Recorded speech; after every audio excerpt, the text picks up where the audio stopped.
It has just gone a minute after 12 midnight in New York. It is a minute after 12 noon in Beijing. It has just gone a minute after 6 a.m. in Babane in the Kingdom of Eswatini. Good morning and welcome to the Wednesday edition of Kusile Breakfast Show. It is Wednesday, the 1st of September 2021. It is day number 244. Selemala ngabongo silang 121. Upheleke umnyaka lesotelungu lesithathu wes35. Kulo mnyaka sisevikini ke les35 ke futhi. Labendi geography bakhuluma nge-spring. Sisi. Morning, Guabs. It is officially spring. It is the 1st of September. Good morning and welcome to Kusile Breakfast Show. Samson vuka kahle namhla ekseni. Simangakhona nje ukuthi nivuke nathi lo muhla ngolesibili. Ngolesibili. Lesithathu. Ngolesithathu. Yeah. So ngisemuva. Malanga yagijima LinkedIn kunengilokwendeka ko bathi kubo sayithe. Kejala kule spring kwentekani? Kuhlumati lehlahla. Yahluma lehlahla sesilungiselela nje isama. Kephi isama ecala nini? November, October. Yaqala kushisa la ku October. Bese ngalesizathu September yini inyoni. Inyoni September inyoni. Yes. Yadale yeah. Yala seka blossom manje sekuvela timbali, sekuyachakaza nje, sekuba kuhle, kuba bright. Sebayaphuma bayisensamba abanejimini. Alright, ngeke singakhulu kubona silemhla ekseni sizakhulumisa nje tindzaba temkhuhlane COVID-19 ngoba ngibona vele nje kwendeka kakhulu emhlabeni kulamalanga. Sitawubuka umbiko webamfu labatholakala emana nomkhuhlane lapha eveni langeni la itolo. Kaze sivile njengayindlu nayo tembile itolo nayikhipha lo mbiko wayo ukuthi besikhombisa nembala bami labashile emhlabeni athi ke imphefumulo yabo bonkosi ingalalanga kuthula kududuteke nathi ihlobo letilahlekelwe ke ihlobo nebangane yenza bayala umkhuhlane ma test endiwe itolo abayinkulungwane nemakhulu lamabili nemashumi lamathathu namabili wathi ke labatholakala abala umkhuhlane babangemakhulu lamathathu nesikhombisa konke maswathi nje la ke tholakala iCovid-19 inkulungwane letinge amashumi lamane nantathu nemakhulu lamathathu nemashumi lasikhombisa namunye ngaze ke labana lo mkhuhlane kungumanje bathi inkulungwane letinge sikhombisa nemakhulu lamane nemashumi layimfica nababili kanti ke lesabaluleme bathi inkulungwane letinge amashumi lamathathu nane nemakhulu lasikhombisa nemashumi lasikhombisa nesiphohlo kaze abaluleme itolo babe ngemakhulu lasithupha nemashumi lasihlanu nabathathu lasabathi isibhedlela kungumanje labalashako bangamakhulu lamabili nemashumi lamathathu nesiphohlo ngiyayithanza indlebe yanga ngesiswati simnanzi noma ubita inombolo ngivele ngilahleke kasi ngibukeli laba sebagomeka lokuphelele bangu 157,429 lokulinganiselwa kulokulishumi nakuthathu ekhulwini 13.6% of the total population yeMaswati. Kanti ngeke sisakhuluma nje ngathi indzaba COVID LinkedIn dokumenta ukuthi eNew Zealand emva kokuthi kutholakala ukuthi kunemuntu lotfolakelana nomkhuhlane abavele nje baya ku lockdown kanti ke sekubekwa ukuthi ama cases sekehlile because sola yehla for 3 consecutive days so bayabona ukuthi the strategy sabo sokunciphisa khamba nehlangana kwebantu siyabasebenzela njengoba nje babika ama cases lamancane each day for 3 days.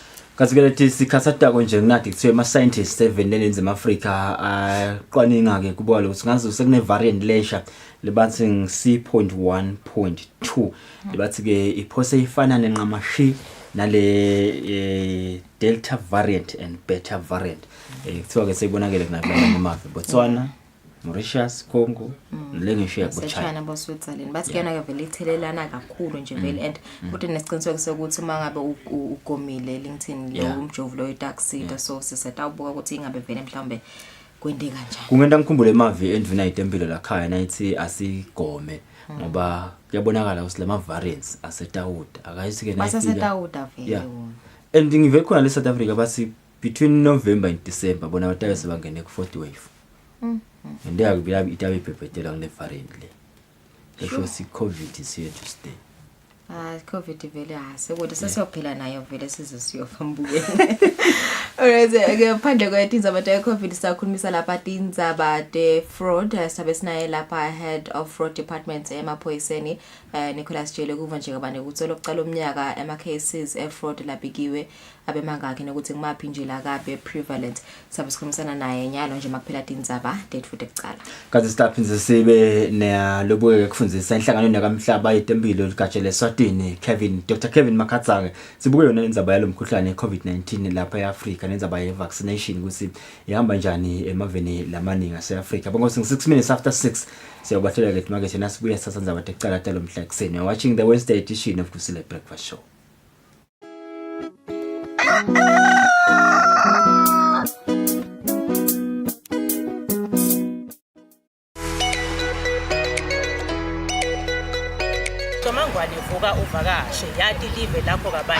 There's so much to learn and see in the kingdom of Eswatini.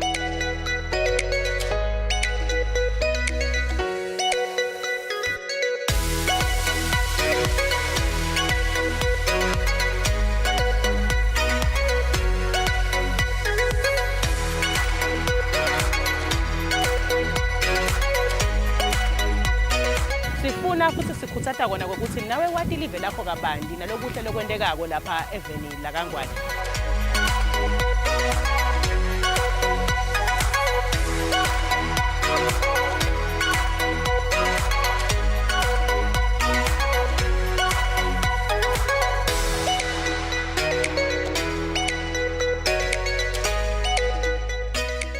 Namambalo yabona mbukeli ukuthi indalo is a beautiful thing.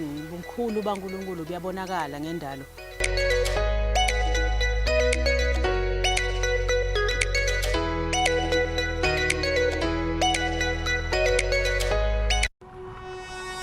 When you choose your adventures, you do so with an open heart and a desire for the unexpected. You embark on journeys to discover new worlds, full of wonder. You choose a path to awaken your senses, a world to make you look up and realize just how inspiring this life can be. Arrive and awaken your heart. Explore life in ways only thought possible in your dreams. Discover just how far you'll go to expand your understanding of life's greatest mysteries. There's just one place on this planet with so much to offer. Now is the time for you to have the royal experience in the kingdom.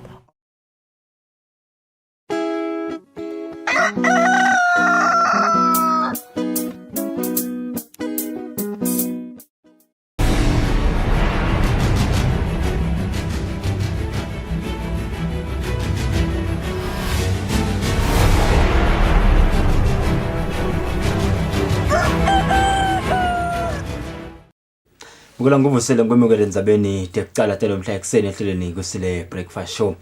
Utholeleke imvumo yekutola ngaphandle umfundisi Sikhumbuzo Shongwe emacaleni lamabili labhekene nawo lapha kasola khona ngathi udubu lebantu lababili lefayikhathi nemkakhe kanti ke uniketwe ibhayili lijaji lenkantolo lenkulu umbutho omama lekubheka ukuthi abhadale imali letingulungwane letilikhulu kanti ke ijaji lichazile ukuthi akakhiphe imali letingulungwane letilishumi cash bese ke uletha sibambiso setingulungwane letingemashumi la imfica.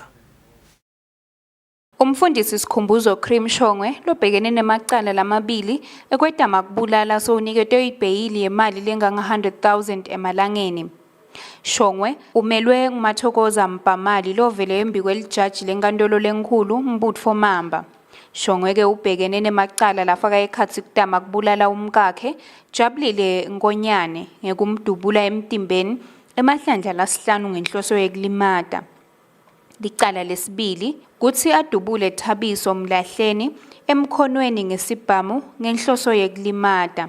Lijaji lenkantolo lenkulu umbutho Mamba livetile ukuthi Shongwe ubheke ukuthi abhadale imali lenganga 10,000 emalangeni bese ke ukhipha sibambiso semphahla lenganga 90,000 emalangeni. Etindzabeni kubika sondomlangeni enkantolo lenkulu. Umqondisi wetempilo Dr Vusi Magagula usuke lihlelo le-African Union lekwaba umjovo ekugomela i-COVID-19 i-African Vaccine Acquisition Trust luthawusita ukuthi emave lase-Afrika akhona ekuthenga umjovo ekuvikela i-COVID-19. Magagula isinhlangano nebantwana i-UNICEF ngiyona letawusita ukuthenga lemijovo. Lokho kulandzela ukuthi inhlangano yebunye bemave ase-Afrika isukumise lelihlelo ngenhloso yokuqinisa indlela yokugomela lo mkhuhlane e-Afrika. Inhlangano yebunye bemave yase-Afrika, i-African Union, seyisukumise ngalokusemthethweni uhlelo lwe-African Union's African Vaccine Acquisition Trust Initiative.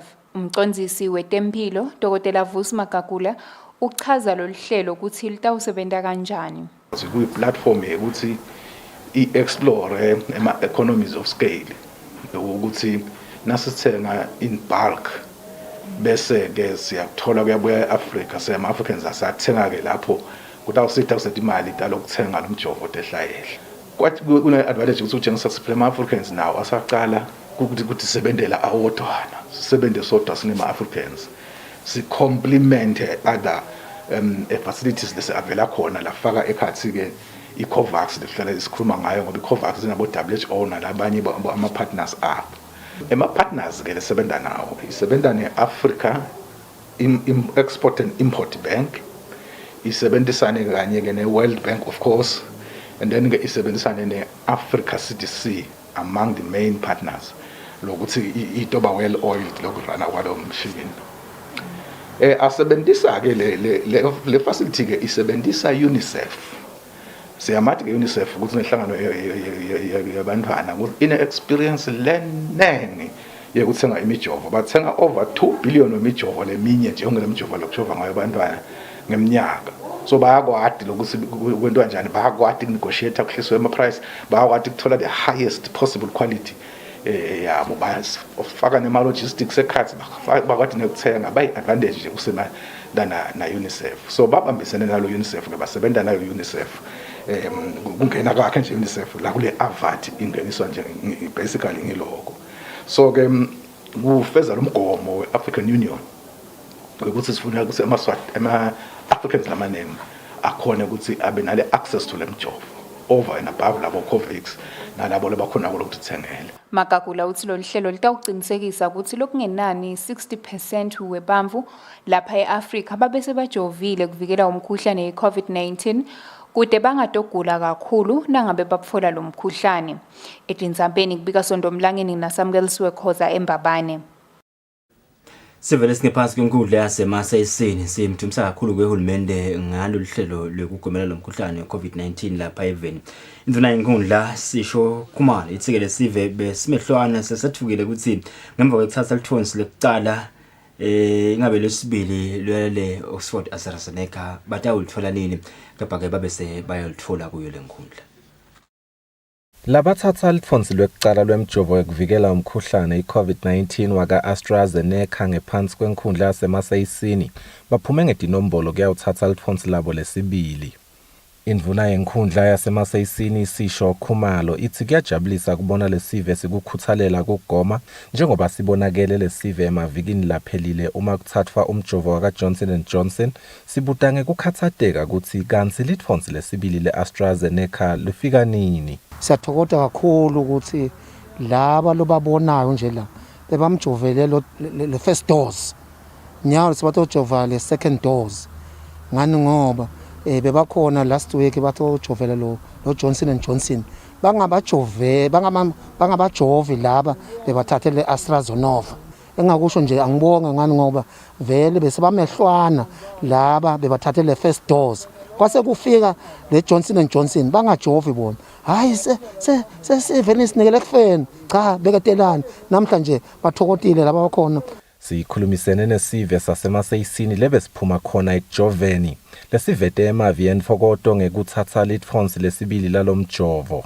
Umjovo weqala wangiphatha kahle kude lapha ngaphazama khona kuthi kumbe kubhlungu kuphi noko ke ngiyaqabanga lokho ukuthi ungiphathe kahle ngilokuthi nami ngiyasebenza ngiyawushukumisa nemtimba. Ngiyabonga impela khulumende kusukumela kwakhe edulu asinike lo mjovo sizokhona ukuvikeleka ngoba mase sewujovile uyethemba ukuthi hayi sekuncane lozakuthola. Ngiyabonga kakhulu ngibonge baka health ngokusita ngalomjovo. Usibonge kakhulu lo sengitholelwe esibili. Ngiyajabula ngokuthi nabo sengijovile nami umjovo owesibili kodwa ngisawubona ukuthi uzongiphatha kanjani ngoba namaphilisi banginikezile uma umzimba uma ufika inhloko ngibophuza. Kugoma-ke solo kuyachubeka eveni etinkundleni nakuletinye nje tindzawo letahlukene. Umbiko webetempilo wangemsombuluko uveta kutsi eMaswati lasagome ngalokuphelele ati inkhulungwane letilikhulu-54 nebantfu labangemakhulu-202 154,202. Kubika Sifiso Nxumalo ngina Smuva Shongwe sisemasayisini yenkhundleni. Sivele singetulu kwemakhulu la mane senkundla yaseligongolweni lesijovileke ngumjovo ekugomela umkhuhlane i-COVID-19 nanaso siyamdumisa uhulumende ngekusicabangela kusisitivikele kulomkhuhlane. Ngalesibili kubonakala abantu labalishumi kuphela labavelile enkhundleni yaseligongolweni kutojova ngemjovo ekugomela umkhuhlane we-COVID-19. Sikhulumisana nendvuna yenkhundla yaphindile Shongwe uchazile ukuthi sive kule nkhundla siyafuna ukugomela lomkhuhlane namuhla lesive sicabange ukuthi kujova labo lebe batfole lithonsi lekucala lemjovo ye-AstraZeneca kuphela kanti bekungasiko njalo. Unayithi sesingetulu kwamakhulu lamane sivele sesijovile kule nkhundla. Noma bebafika nga-1-2 but kuyatshengisa lokuthi yinfo labayishiselelekako banayo leshisakalo ukufuna lokujova ngoba babonile ukuthi ihlobo tabo tigulile letinye tendlula emhlabeni. So lo mjovo lona uthi tena uvela vele batange ngalomkhulu umfutho bafuna kutawusitakala. Inyalo nje sitawuhamba siye etikweni letempilo siyawuqela lokuthi baphinze babuye batawusijovela nabasele ngaphandle. Ngoba baningasikhuthatha ukuthi aside njengoba uhulumende avule etandla ukuthi wonke umuntu akete kutawujova. Bantu abete kutawujova ngoba kuyawuphinze kube inkinga ukuthi uhulumende seka uvetile tinsitate ukuthi abantu abete kutawujova abantu bangete kutawujova sijinge bese sesibiyela emuva abantu sebacela phasi bayagula bayafa kanyalo umjovo unikete wonke umuntu ukuthi akete atotivikele. Ngekusho kwembiko betempilo ngemsombuluko sivele sesugomele lo mkhuhlane sesingu-154,203. Etindzabeni kubika Thembelihle Magutshwa Tfombe Ngithemba Shabangu eligongolweni. Amalive selicala-ke kubona kwehla kwetinombolo debantu abatholakala nomkhuhlane i-COVID-19 kepha-ke lokhu akusho kusisiwombe sesithathu sesiphelile Eswatini. Lokhu evakele ngomcwaningo wetifo etiko letempilo Kusile kodvwako. Ngenyanga yakholwane kulomnyaka emavelivekati le-Afrika kufaka ikhathi live laseswatini aqale kuhlaselwa siwombe sesithathu semkhuhlane i-COVID-19 lesibone live litfola imibiko yebantfu labanemkhuhlane i-COVID-19 labafika kongetulu kwemakhulu lasitfupha. Umcwaningo wetifo etiko letempilo Kusile kodvwako uthi nanoma live sukela evikini leliphelele licale kubona kwehla kwemaswati latfolakala nalo mkhuhlane njalo ngelilanga ngetizafu letahlukahlukene lokho akusho ukuthi lo mkhuhlane sowuphelile.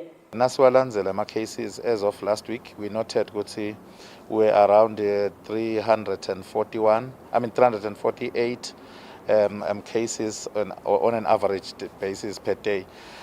So what that actually means, it's an early indication yekuchongisa ukuthi probably ama-cases asaqalile stabilizer and are even going down.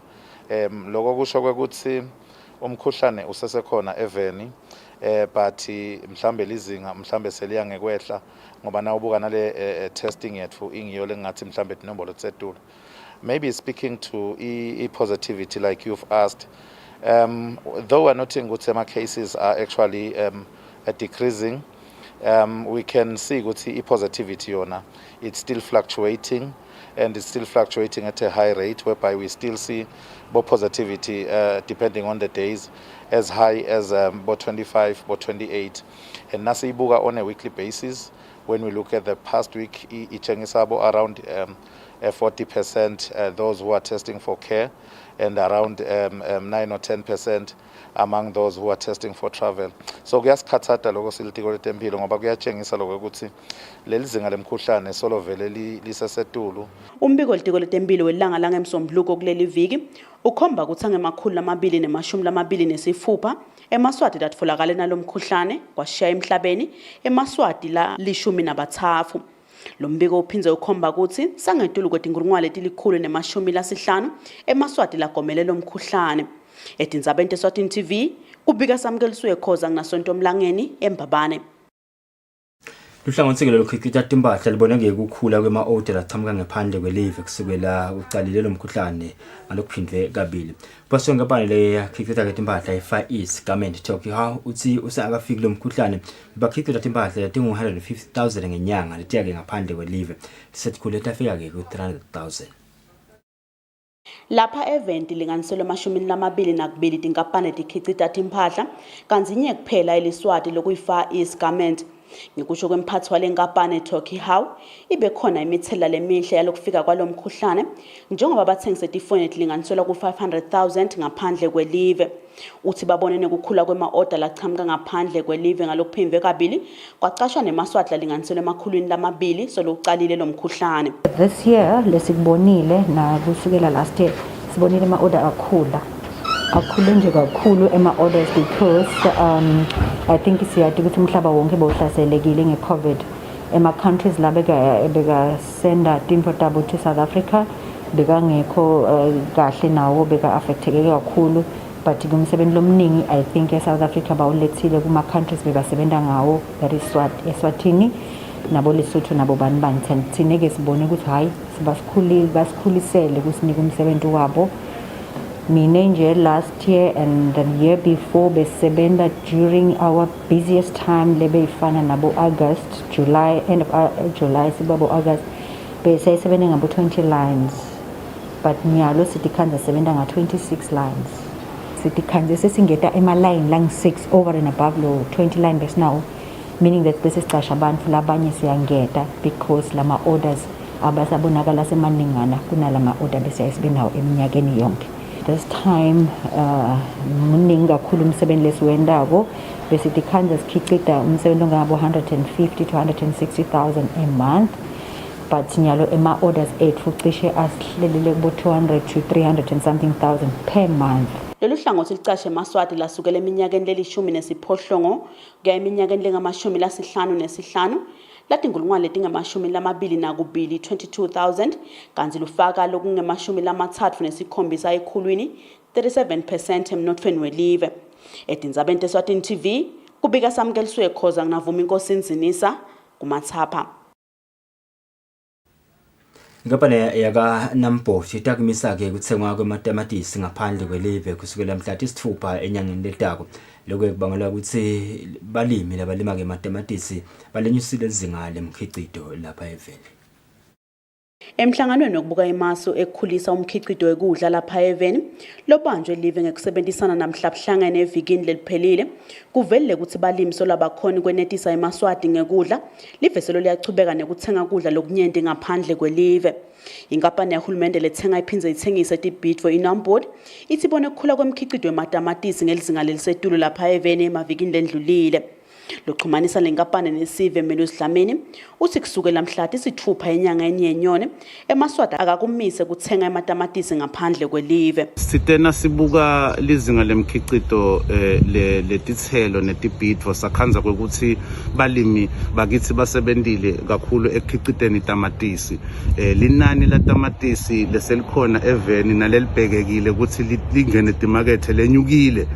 Kungako ke mhla ka-6 kule nyanga yenyoni sitawucela ukuthi bonke labathenga ngaphandle bakuvale ukuthenga litamatisi instead baqinise ukuthenga litamatisi ngekhathi eveni kangwane. Sitawuchubeka ke lesimo sesitadishe sisibuke lokuthi nangabe lamatamatisi naleli nani lawo liyehla bese ke sesiyabuyela siyabavulela nalabafuna ukuyothenga ngaphandle. Kepha kwanyalo sicela ukukhuthata timakethe sikhuthata nalabathenga baphindze bathengise tithelo netibhidvo kwekuthi kusukela mhla ka-6 enyangeni yenyoni sale bavele banyusa lezinga lekuthenga kubalimi bakithi ikakhulu tamatisi. Ngikusho kombiko wayo lenkampani live lisebenzisa imali linganiselwa ku-200 million emalangeni njalo ngeminyaka kuthenga tibhidvo ngaphandle kwelive kanti 7 million emalangeni wayo leyo mali uthenga ematamatisi lalinganiselwa ku-1,500 metric tons.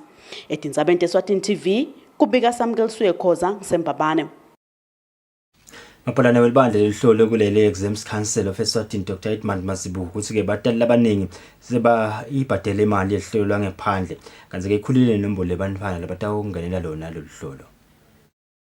mabhalane libandla lelibhalisa lihlolo kuleli Dr. Edmund Mazibuko uthi batali labaningi sebabhadele futhi babhadele kahle imali lelihlolo lwangaphandle singakafiki isikhathi lebesibekiwe lebekuyi deadline nanoma ke kuvulwa nekuvalwa kwetikolo kubathake madileke labaningi. Mazibuko uthi tikhulile ke netinombolo tebafundzi labatawuhlalela lihlolo lwangaphandle nakucatsaniswa nanyakenye. Namhlanje na say deadline yayo registration ya 2021 i-response ekubhadaleni ama-exam fees ibinhle kakhulu ba tikolo tibhadele nema-parents ayabhadalele i-examination. Tinombolo siyatibona nyalo nga-2021 tebantwana laba bhalisele luhlolo ukuthi tenyukile kuwo onke ama-levels. Nga-2020 nje lapha yaka EGCSE the sitting form 5 bebangu 19,934 bantwana lababhala luhlolo lokufaka nebantwana labangema-private candidates nema-school candidates. Nyalo ngeminyaka wa 2021 sibona tinombolo tikhulile leti tinombolo nje tebantwana labangema-school candidates tikhule kakhulu netinombolo talabo labangema-private candidates tikhulu leso atfola bangu 27,800 bantwana sebabonke labatawubhala i-examination yaka EGCSE. Uma sita kulaba baka JC sithola ukuthi nga-2020 kwaregister abantwana labangu 19,447 laba babhale kulo mnyaka lophelile. Kepha nyalo nga-2021 labo lababhalisele ukuthi batawubhala i-examination ya 2021 yaka JC bangu 25,878. Ngalapha e-primary ka EPC kulo mnyaka lophelile kubhale abantwana labangu 27,717. Kanzi nyalo nga-2021 kutawubhala abantwana labangu 33,365. Dr. Mazibuko uthi lusuku lokugcina lokubhadala bekungumhla ka-31 kule nyanga lesetulu kanti-ke labo labambalwa labasele uyabacela ukuthi bachubeke babhadale. Etindzabeni ngingiyane Msibi ngisembabane.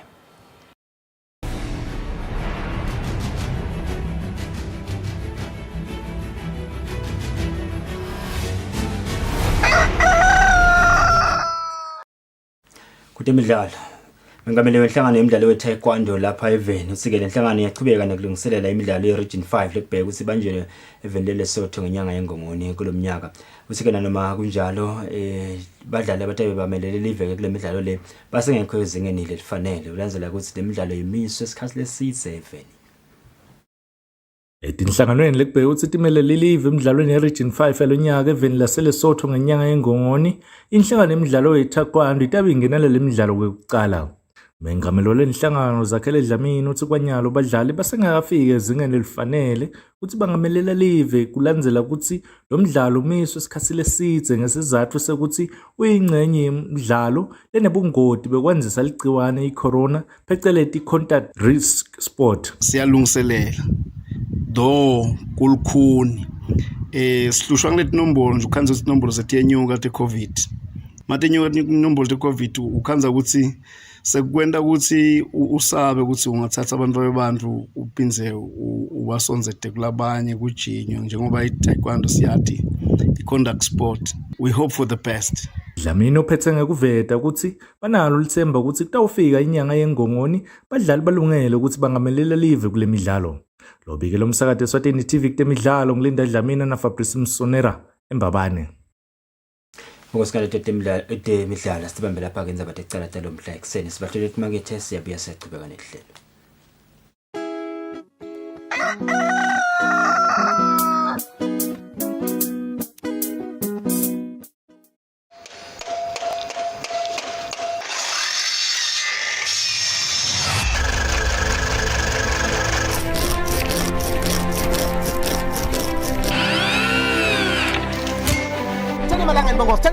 Tell malanga chocolate. No mfo wantito nangithatha lavo tala kabusha nangilava bokos. Usafaka na 20 rand.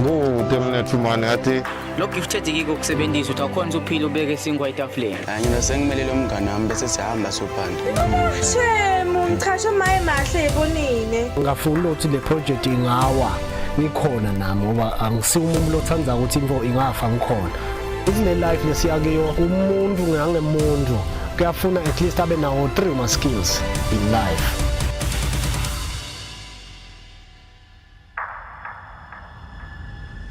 Mina ngibonga kakhulu ngoba solo ngatsala kusebenza lo msebenzi abadinga ngikusupport labantu.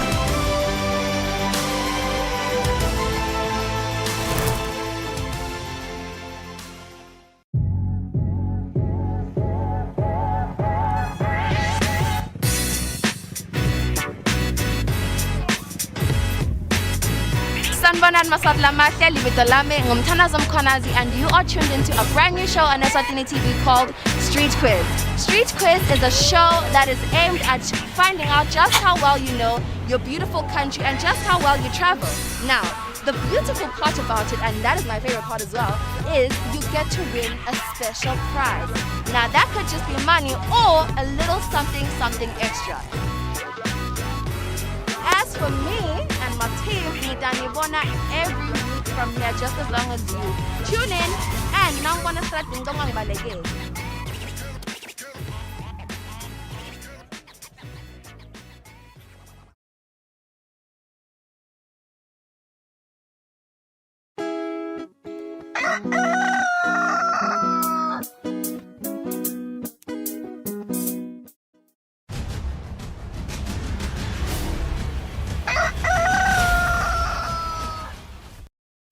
Mugeli yasiphindise kumukele ehlelweni Kusile Breakfast Show nawe sikumukele losanza kuzivulela sisivele sinaye lapha babe Nicholas Jele along with head of fraud department emaphoyiseni sokhulumisa kabanti tindzaba de fraud letendeka kakhulukati imibiko leseyibikwe abantu nje kusukela kucala lomnyaka dokumuleka ukuthi kwaphuma etindzabeni ukuthi kutholakale bamfula ababili emadvodza lamabili esive sase Nigeria labakhwabanise abantu imali debantu labalishumi nesiphohlongo sibakhuluma kabanti ke ngaleto tindzaba kuva nje ukuthi ngavele mhlambe emacala la njengalawa abikwa anganani nje labekiwe emaphoyiseni nekuthi ingabe vele mhlambe sentencing yendekile bayaboshwa yini vele bayagwetshwa yini vele sikuvuze sikumukele babetshele ehlelweni simakhulu kuba nathi namhla ekseni njengoba solo siyabona nje mhlambe nje imibiko lephumako maphephandzaba etindzabeni sibonile recently njengoba sengishido emafodza lamabili Nigerian nationals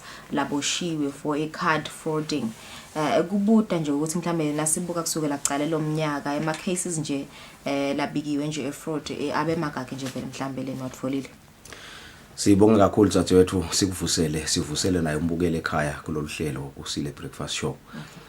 Mhlawumbe singalithatha lelithuba nje for starters sibonge kuthola mhlawumbe lithuba lenjengaleli ngoba ngilapho sikhona kwendlulisa imlayedo yekucwayisa kiso sive semaswati. Mhlawumbe kuliciniso ukuthi bucala befraud vele buya ngekudlondlobala cishe enhlangothi dongana Dzadzewethu ngidamile ukuthola ama statistics mhlawumbe lapho abe spot on kulendzaba lesikhuluma ngayo. Basically mhlambe ngibuke nje onke emacala fraud latsinza nje fraud ecala befraud kuyakhombisa vele buya ngokudlondlobala ezibantu ba developer bahlakanipha bafunza bendalo kwanalokwa baba cyber smart vele agcina asachubeka lawo macala andlondlobala. Tibalo tiyakhombisa ke ukuthi emacala aonke nje fraud evenda seSwatini lase abikiwe kuze kube ngunamhla lokusikhuluma nawe kusukela kuJanuary kuze kube manje sisengawucetha umnyaka but le figure seyikhombisa kuba setulu already sesina 151 wemacala efraud labikiwe eveni lonke and la khombisa ke ukuthi mhlawumbe anyuka kakhulu kulawo macala lawo ngiwo emacala ecyber ayandlondlobala kakhulu wona athatha 44% kiwo onke lamacala lasabikiwe across the country. So you can see ukuthi vele andlondlobala nawo ke mhlambe anedizathu nas analyzer sibona lapha kuma records ethu ukuthi kusukela mhlambe kube khona lesifo seCovid kwaba khona ema restrictions ekuhamba nako konke lokwa lokunene abese exactly bantu banesikhathi esiningi encingweni abe bese ke vela amacala ayashutha nawo aya embili ngoba phela besihamba itolo sihambe siyotithengela la sifuna ke uthenga khona siyothenga kubo China siyothenga kubo South Africa nasemaveni longa wacabanga la besiya khona kepha nyalo mhlambe kuhamba sokunciphile sekunawo ke lamathabela ngodla seathe selithuba ke ngolokwende esilokucala be cybercrime benyuke kakhulu buye ku 44% kuwo onke amacala la reportiwe across our nation so lokho ke kukhombisa ukuthi empeleni sinenkinga lenkulu lesibhekene nawo sinesaya yekwekuthi mhlawumbe ni bantu bacaphele lamacala la angaqhamuka thathe wethu ngetindlela letiningi letehlukahlukene ayaqhamuka bo Facebook because bantu ba advertiser namuhla siyathi indlela leshiphile ku advertiser sen Facebook ba advertiser ku Facebook ukhanze lo muntu leyo advert la indawo it's a hoax kahle kahle ayikho lento la khuluma ngayo and nase ufake le mali wena wherever lapha seyifake khona lo muntu wekunene suyayifaka le mali sokude lokudeliver la kudelivela kona as promised so ngiko lesi singacela esiveni nje kuloko loku advertise mhlambe ku social media ukuthi awube kunene asimane sibe nesiciniseko sekuthi lento lesithengako vele ikhona and naleyo nkampani mhlawumbe nangabe kuyinkampani kuphoze as a company vele kukhona yini kulula nje thathe wethu ngakwekuthi kalula nje singakhona nanathi ku Googleisha ligama lalo nkampani le be advertiser maybe via Facebook noma ke mhlambe be advertiser online nema pop-ups lathide mhlawumbe nakhona lapho sicaphele nangabe sekuseba advertisele ngaba interested kuleyo nto leyo commodity labayithengisako angicale nami ngigoogle ngicheck leyo nkampani vele iya exist yini but ke sebayathi lokuthi siya googlisha sicheck ekuqala bese vele bathatha ligama lenkampani labathi ukuthi kulelo live it does exist and uma sengabe bekube kanjalo kufuna bese uyake kuma contacts uyacheck leyo nkampani ama contacts ayo ngaphandle kwalama contacts lwaniketwe ngibo laba bekunene so yakhona ukuthi ubathinze labantu physically na ubathinza ke telephonically labo bantu batawusho yes vele siyinkampani nje sidila ngaloko so uyacala ke mhlawumbe uyakhulukhuluma uyabuta ngaloko labakho lapha kushilo laba bekunene abakuthengisela ngila utawubona khona awuvele ngene inkinga so uya verify because batakunikete account number ingcenye kusuthi awufaka la nase uthenga so uyababuta na i-account number yenu invelele ukhanze that account number ayisiyo ngoba esikhathini lesinenge vele thathe wethu more often than not ukhanze sile mali siyifaka kuma personal accounts instead of ema company accounts okay besides ke le cyber crime ngumaphi nje lamanye mhlambe ama cases laba wabikile siyabonga thathe wethu lamanye amacala mhlawumbe ni noma angasika ngako kodwa nje asesekhona wona ngemacala nanga aboshaya ema theft by false pretenses lapho khona sive siyaluthwa kakhulu sibulawe lengcondo ukukhulunywe into lengekho wethenjiswe lokwa nalokwa kangangokuba ungaze uacte wena willingly but unfortunately to your detriment utendele dothi nje ngokukhona lo senyiswe kona ngiyabekisa nje thathe wethu ukuze sive stokuva kahle lento kulesinye isikhathi nangabe usenkampanini laba bekunene lesithi boshaya be theft by false pretenses bavama ukuthi befike ba nemathenda lathide ema offer emathenda lathide bese bakutshela ukuthi kunebantu akumele bagreaswe le lapho utawuthola khona le tender ngoba vele seyilungiselwe wena le tender but kufuneka imali nje upfront once nje ke mbukele ekhaya wathola umlayeto lo njalo ukuthi kune upfront payment lokumele endeke kuleyo tender noma ngabe yayiphi inkampani ubosale wathi vele ethi you are walking yourself into a trap vele it's a booby trap lo yakiyo utawugcina ukudliwe wena kude ithenda lenjengaleyo so ngiletinye ke into mhlambe letivame kuhlupha kakhulu ngalokuthi thine bantu siyisikhanze sisowubukele benefit lo tayithola at the end of the day at the end of the transaction so buka ahead uthi uyathi nangasikupha lo 1 million lo yandabe vele ibusiness yami seyithathe ngayibeka to certain places to certain levels bese siyakhohlwa kuchecka leto dinto mhlambe lethi ngaba detrimental kids nguloko mhlambe lokunye lesithi kuyasihlupha kakhulu evenda seswatini noma kungakandlondlobaleke kona kakhulu kwamanje kodwa nje kungilokunye kwamacala la kusihlupha kakhulu lamanye ke thathe wethu amacala la inkinga ngiwe amacala futhi lesingathi cyber related lawo ekwekuthi siyokhipha kuma ATMs phela siyacela esiveni ukuthi awube kunene asichubekeni sibe vigilant uma ngabe siyokhipha kuma ATMs singaxwayisa nje siveni ukuthi akukaphephi kuyokhipha ku ATM ekakhulukati kungaba kusihlwa lesemakhwaceleni uma ngabe sowunesidingo semali kanti sekukusihlwa tama bema ATMs lango lasetindzaweni letikhanyako netindzawo letibhizanyana hayi lawa lasemakhwaceleni vele kunebungoti mhlambe lobungaba khona bungaba buningi bungoti lobungaba lapho bangakulalela endleleni bakathi sowukhiphile bayithathe le mali yakho kungendeka ke futhi thathe wethu lokunye lesikubonako lapha kwendako lokuyingoti kakhudlwanyana kwekuthi bafake certain gadgets kuleyo ATM and ungaboni wena lokuthi kune foreign object lasebayifakile la na ufika uyifaka leli card lakho that foreign object labayifakile lesibita use skimming device ine capability yokuthi ikhone ukuthatha le information lela card lakho lendlula khona le card lakho kuqala before lingene bayifaka kuqala before exactly ingene la kule ATM utofaka wena lela card exactly that's way bese bayababuka bayakhokha so yakuthi bayakhokha kulesinye isikhathi bake basebenzise a very covert camera lencane kakhulu abangayibeka strategically kule ATM lo ngeke uzuyinotice kalula and yona ke siyigathe nje ukuthi na ufaka leli card so ushaya le pin yakho seyithatha le pin yona iya record leyo camera leyo nabefika bona bathatha le skimming device sesinayo vele le information yale card ama particulars akho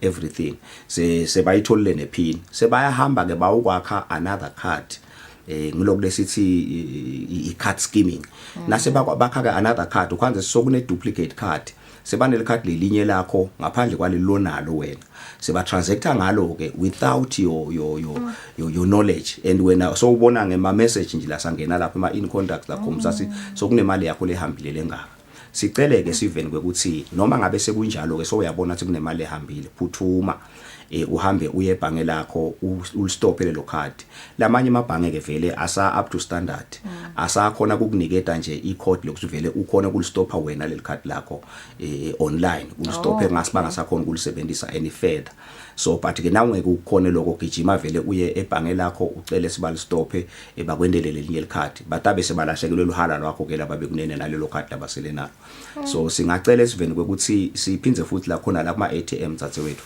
sicaphele kuthenini kubede any stranger lesingaba igood Samaritan sibe ngumsamaria lolungile lo ofarisha kukusita in any event if you are stuck somehow by the ATM bese ba ofarisha lusito loluthide lapho kukhona na kulesithi bekunene I-card swapping bakwemukele lakho le-card bakunikele elinye such that angathi no chafata la ulikhiphele licard icala amane ngikufakele nakakufakela so ufaka leli linye solushintshile so ulithethe lelakho already ipin number yakho vele so uyibonile nanayo ngoba phela utawenda njengomlokusitako chafata inombolo lesithe chafata na emakipes nanga bese uchafata ipin yakho and very fast so uyithethe le nombolo yakho so singacela bekunene kwekuthi vele singavumi kusitwa abantu kuma ATM uma ngabe sinenkinga I would rather stop the transaction at all nangaba ngikhona ukuyongena ngekhathi ebhange ngithola usito ngidawumane ngiyende le transaction kulenye ATM or in any way so singacela nje siveni ukuthi sikucaphele lokho kakhulu kunebungoti vele kulamalanga kuyendeka ke futhi thathe wethu laba bekunene njengoba ushito nje ekuqaleni ukuthi kunema Tanzanians lesiwabophile lamabili la event la Eswatini lefikile afike aset up kahle achasha lapha kumahwalala ahlala abane office bafikela lokho nje bafikele nje lokho defraud abantu kude lokunye ngiloko kuphela and ke nabaqashile lapha banayo yonke le equipment yokwakha lamakhadi bane ma card reader bane ma skimming devices lesigcine siwathola khona lapha kibo sibabophile nje lo sikhuluma thathe wethu bangekhathi singasicinisa sivese emaswati ukuthi cha emaphoyisa embube Solomane akhona bekunene ayalu ofarisha lusito vele siyalandzela sente konke lokungendiwa kuzethi sivese emaswati sisitakala bangekhathi nje nabo bamangele badunyelwe litulu ukuthi kodwa sivelelwa yini siboshwe njani sibathole njani abadi nanyalo sisibathole njani but ke ngabo obuciko bemaphoyisa sikhona lethi sibathole laba bekunene ngiko ke sithi siyacela kusicaphelisa sivese emaswati kakhulu I-card fraud is on the rise kulamalanga siyacela lokho sivese sicaphele kakhulu nekwekuthi ke thathe wethu lokunye lesingakuhle sivele semaswati vele na ufika ku ATM and sure uyijayele ATM yakho yelibhange lakho uyaya wate ama objects ukuthi kunanako ngibekise nje kulesinye isikhathi bake bafike babeke a false keypad ngetulu kwalelenye ube ungafike wena uyibona ngathi uyishaya nakana ushaya lapho yona ithatha le information yakho as is labo pin number bakho ngaleyo ndlela leyo akusiyo mbambamba ukhanze start uhlulekile wena ku transactor but sebakhonde bona kuyithola ipin number yakho sebakhala lekhadi ke bachubeka nekuganga so kucaphela nje ukuthi yini ngasa ngudayela lokho and if there is anything you suspect on the ATM please stop that transaction because kungendeka vele ukuthi that ATM has been tampered with. So if it is tampered with, suspect something. So singacela siveni semaswati ukuthi sibe very vigilant. Singathathi nje into like yesterday bekuvele kuhamba kahle awasicapheleni maswati vele ma cyber criminals are out there ebuseni atosiluta imali tethu. Yeah imatima lenzaba kulamacala nje lothite ang 150 most labikiwe 40% of which is cyber crime. Ingabe vele mhlambe kulawo macala lawo kuboshwe ngakhiwe abantu bangakhe nje lasebagwetshiwe lasebavele nasenkantolo. Siyabonga tsatse wethu noma singeke sikhone kufika ekugwetshweni kwawo ngoba tinkantolo nato tine schedule sato letihamba ngaso kunemacala kunabo backlog donke leto tinto leto so singeke mhlambe sikhone kuhamba sesifike lapho sithathe nje kwalonyaka kuphela bantu lasebavele baboshiwe kulamanya lamacala nekwehlukahlukana kwawo though bayefika ku60 lasebaboshwa across the country lokho lokhomisathi emaphoyisa ayasebenza noma mhlambe ama conditions ekusebenta alukhulu ngema locals noma mhlambe ngilabamfu bakulamanye ama yes but ngoba nakumhlanganisa onke lamacala kulo 60 abantu ababoshiwe ngema locals ema foreigners nje kunanga lamabili kwanyalo but siyathi ukuthi i cyber crime isikhathini lesiningi vele iperpetratewa ngabo laba bekunene bekuhamba. Sure. So naga social media nje vele nje ngobuvetele ukuthi asikaphephi naga Facebook ngikhona vele kakhulu la kwenta kakhona la macala ukubuda ke babetshele ukuthi mhlambe na ngiyabona ukuthi kukhona kukhwabaniso lokuchubeka kwe-fraud leyendekako ingabe vele mhlambe ngireporta kuphi ngicala kuphi nje ukuthi ngabe vele mhlambe confidentiality guaranteed vele ukuthi vele ngidayithola. I like that one ukuthi ngabe vele uguaranteed ini ukuthi utayithola iconfidentiality ngokucala nje singasho ukuthi uya reporter emaphoyiseni aka fraud akhona donke letifunza deliver laseswatini kuma regional headquarters kuba lula because basheshe bakunderstand bona ukukhuluma ngani because ifield yabo mhlawumbe na ufike kulamanye amaphoyisa kutawa thatha sikhashanyana kusaku understand ukuthi ukhuluma ngani but nakhona bayakurecorda whatever you say bese bathatha le matter yakho bayireferisha to the fraud unit lengiyona ispecialize kulamacala aloluhlobo kodwa nje ungaya esteki ufike ucele lapha regional headquarters baka fraud batakukhombisa sinaba ungene kibo uyibike indzaba yakho liqiniso ke lithi thathe wethu vele thina nje ngemaphoyisa sinayo le confidentiality awuthi nebaka fraud ke vele sisebenza professional because sisebenza nebantu baleyo khada balelo zinga so vele I confidentiality is guaranteed kungeke kwendeke bese mhlambe sesihambe sihlabela ngawe kusukhona lapho silume indlebe khona kungete kwendeka lokho and futhi asikavumeleki nokuthi noma ngasifike enkantolo si disclose I source of information yethu ukuthi informa yethu nginayo asikavumeleki kwenda lokho so liqiniso lithi you are guaranteed ukuthi nangabe uyibikile indzaba yakho noma kanjani vele itawu treatwa as confidential as possible noma iniketwe leyo confidentiality le deserve-ako nekusho ke thathe wethu ukuthi lokunye lokufuna sikucaphele kuthenga online kuthenga online nanako ema adverts akho aqhamuka ngato tonke indlela tabo social media sigcine mhlambe sesithenga online kuthi nangabe sitawu transactor online for starters nje kukahle lokho ukuthi nangabe ngitransactor online ninga transact kuma free wifi's ngiyacela kusixwayisa sive kuhle kuba nema free wifi's ngabe ndabo WhatsApp nalokunye lokunenge lesingakukwenda lapho socialize kodwa singa transact financially because ngulapho laba bekunene uma ngasebenzisa swat lesidile balala lubule kulo free wifi exactly ngulaba gaza khona ukuthi ngibando tawundi mistake a transact financially and emva kwaloko ke vele so vulnerable singasicela sive ukuthi siku avoid ku transact financial ungamana ubuyele kuma data akho nangabe so ufuna ku transact financial bese u transact financial na uqedza uphinze ubuyele ke ku free wifi so singacela kusikhuthata sive kuloko bekunene ukuthi akukaphephi ku transactor financial on free wifi's wherever lapho sikhona khona sithi ke thathe wethu nakhona uma sithenga online asicaphele lokho ukuthi kwekucala nje ingabe velele inkampani njengoba ngishide ekucaleni ingiyo eniya exista lenkampani engikhuluma ngayo singadepend kulama contacts lesiwaniketwe mhlawumbe ngilabo bantu lesicabanga sesidila nabo laba faceless lesingakake sababona. Asende sure ukuthi nase sitholile siyaba checka ukuthi vele bangibo siya verify siyashaya cha vele badila ngaloko o no vele siyayikhumbula transaction yakho nginayo before you commit your money. Yeah, no stawuphela impela. Lokevakala sima kakhulu babejile ngicabanga ukuthi udi uphendvule konke sesivilene ukuthi niyababopha vele nema investigations eno niyawenda bamfu bayabika and kulukhuni ema cases la kanjena kulukhuni ukuthi ungawabiki ngebahlala bangawabiki vele ngalokho vele lemfo yendeka leso sikhathi muvela kufonela icingo asho yabika ukuthi ngathi ekhamba imali yami lengayiconzilana. One thing ngifuna ukubotela ukuthi lenye indzaba ngilama lekumele sicaphele ngilendzaba yema messages la cha la lot ocabanga ngona uthachamuka ebhange lakho. Ingabe vele mhlawumbe khona imibiko le kanjalo ukuthi yathi ngifele message lesuka ebhange lami kanti bekasuka ebhange. Ngibona njani ukuthi hey vele lena isuka ebhange lami? Ngibonge kakhulu dzadzewethu uthinza indzaba lemcoka kakhulu and ngilenye le yetindzaba leti prevalent kuleti nsuku leti iyaqhamuka imilayeto le purportwa like iqhamuka ebhange kana iqhamuka ikhona. Angivele ngisho nje dzadzewethu nakiso sive semaswati ukuthi cha umlayeto lo qhamuka ebhange uyabonakala usho lelo bhange kodwa lo sewakhiwe uyatshengisa ukuthi uqhamuka kunayo i-contact number naye. Once wakhombisa leyo ndlela uqhamuka kunayo i-contact number naye so utavela ususpect ukuthi kunenkinga.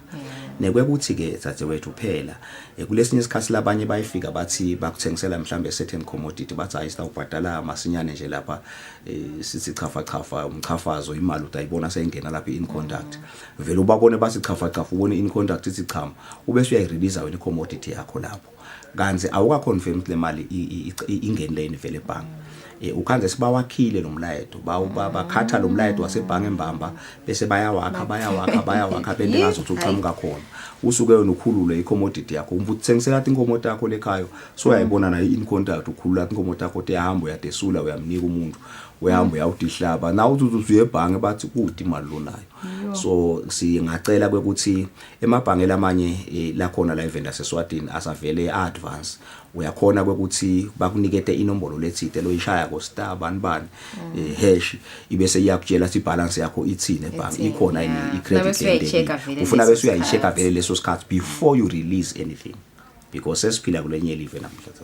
Hayi no sesiphila kulenye live mbamba sibakhule babejele kuona silamhla ehleleni imbukeli besikhulumana naye lapha babe Nicholas Jele long head of department yaka fraud emaphoyiseni sikhulumisa nje imibiko lesabayitholile kusukela kuqala lomnyaka ovetile ukuthi bamhla babike ma cases e fraud babe ngu150 kusukela kuqala lomnyaka kude kube nginyalo kanti 40% walawo ma cases lawo i cyber crime.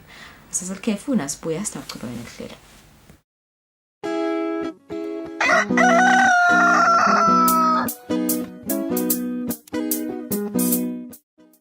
It's ShopRite's big low price birthday. We're celebrating with big deals and even bigger savings. Like a tub of 5 brand medium fat spread, only $19.99. And 2 bottles of Inkomazi full cream mask, just 40 emalangeni. Don't miss out on our big low price birthday. Only at ShopRite.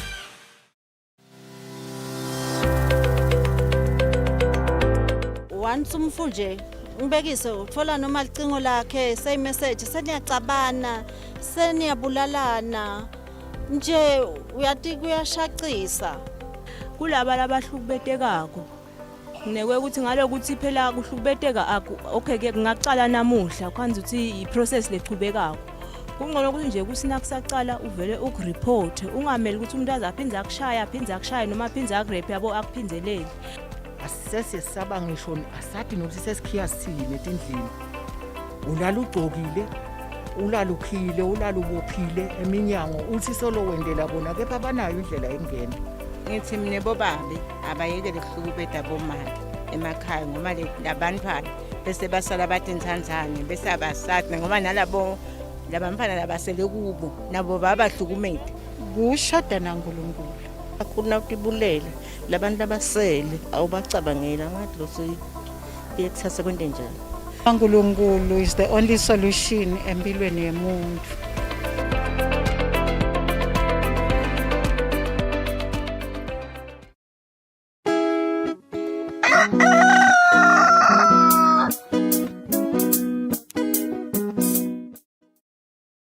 Mbukele ngo 6 minutes before 7 siyaqhubeka nalo hlelo sifuna ukubuka lethu lethi ihamba phambili nakulamanye amave emhlaba.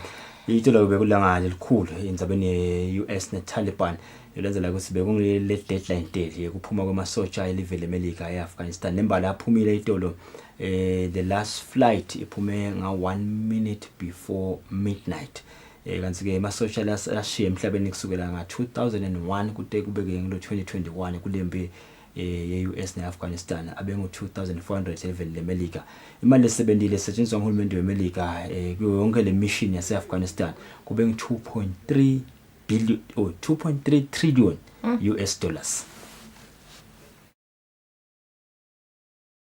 This is the last U.S. service member leaving Afghanistan, ending America's longest war. The military mission is over. A new diplomatic mission has begun.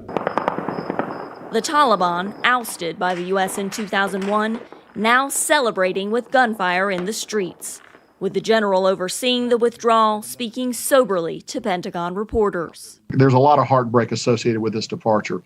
We did not get everybody out that we wanted to get out. The U.S. has moved its diplomatic mission to Qatar and is vowing to help those left behind depart in the coming days. About 250 Americans and countless Afghans who helped America's cause. Many are still there. Our commitment to them has no deadline. The total casualties during the evacuation remain unclear, including Afghans killed in the initial evacuation chaos,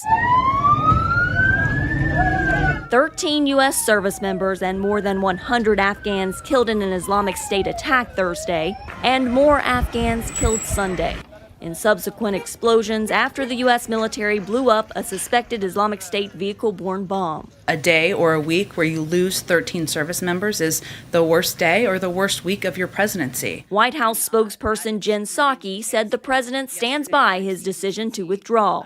About 2,400 service members died in Afghanistan during the 20 years of war. The U.S. killed al-Qaeda leader Osama bin Laden and prevented al-Qaeda terrorists from launching another attack against the American homeland. But it ultimately failed to build a government and military capable of defeating the Taliban, causing many Americans to fear that the gains made by several Afghan groups, such as women and girls, could be lost. And the lives of those who aided Americans could now be in jeopardy. Asikambukelise sibuya lapha eAfrica eveni lase Nigeria abali nje nesifo seCovid kuphela kodwa baphinze balwe nekubheduka kwesifo seCholera njoba kubikwa ukuthi kusukela cala lomnyaka sekushone abantu labangu 1800 litekule tempilo ke kulela live selicelile sive sase Nigeria ukuthi sichubeke sitiphephise sigeze tandla ngemanti lahlobile. Camp officials at this Abuja camp for internally displaced people say at least 40 cases of cholera were recorded here in the last month. Most of them were first treated in the camp by a self-educated pharmacist, Adamu Selikaya, who then refers severe cases to hospitals. Camp officials say at least 10 people have died so far, including Estefanos Beatrice's 7-year-old son, who died the morning of August 4 after receiving overnight first aid treatment for diarrhea at Selikaya's dispensary. He took 7 infusions that night and got better. We returned home, and by the next morning he was okay. But about 11 a.m., the severe diarrhea came back, and we lost him soon after. Diarrhea is a common symptom when a person contracts cholera, a bacterial disease that causes dehydration. Since the outbreak in the camp officials have been focusing on improving sanitation and hygiene to halt the outbreak and stop the disease's spread. But Selikaya says good hygiene is not easy to achieve with closely built shelters and inadequate water supply. We lack so many basic amenities like toilet facility, health facilities, with other social amenities. So we don't have even potable water. These are the kind of things that is contributing cholera outbreak. The Nigeria Center for Disease Control, NCDC, says the country's death toll from cholera this year stands at about 1,800. At last count, there were about 48,000 cases spread across 24 out of Nigeria's 36 states. Health authorities say they are taking action. We have cholera control systems programs that are already on ground, matching efforts against the spread of cholera. I want to assure you that actions are going on through some of the quarters and branches of the ministry where these programs are being anchored.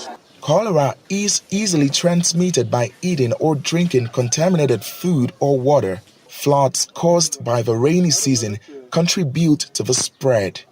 The rains will go away soon, but victims say unless camps like this are expanded, the cholera threat will remain. Ya kumatima ke kulamanye ke mave njoba alwa ne covid alwa ne cholera lamanye alwa ne Ebola sisemba sitagcina simo sibile simeni lapha evenile yase Nigeria bonke insimbi yesikhombisa siphathele imakethe sibe nenza bathi sibhiza namhla ekseni.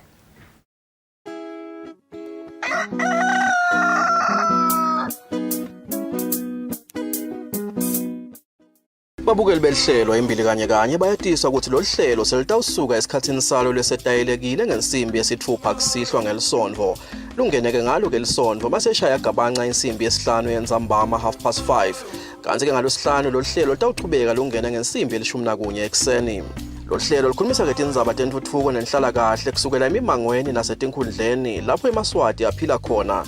Whatever happens, whatever outcomes in any economy are by result of the interaction of the social, economic and political decisions. Uphakamise likhulumise tona ke tindzaba temnotfo intuthuko nenhlala kahle esigabeni sahulumende.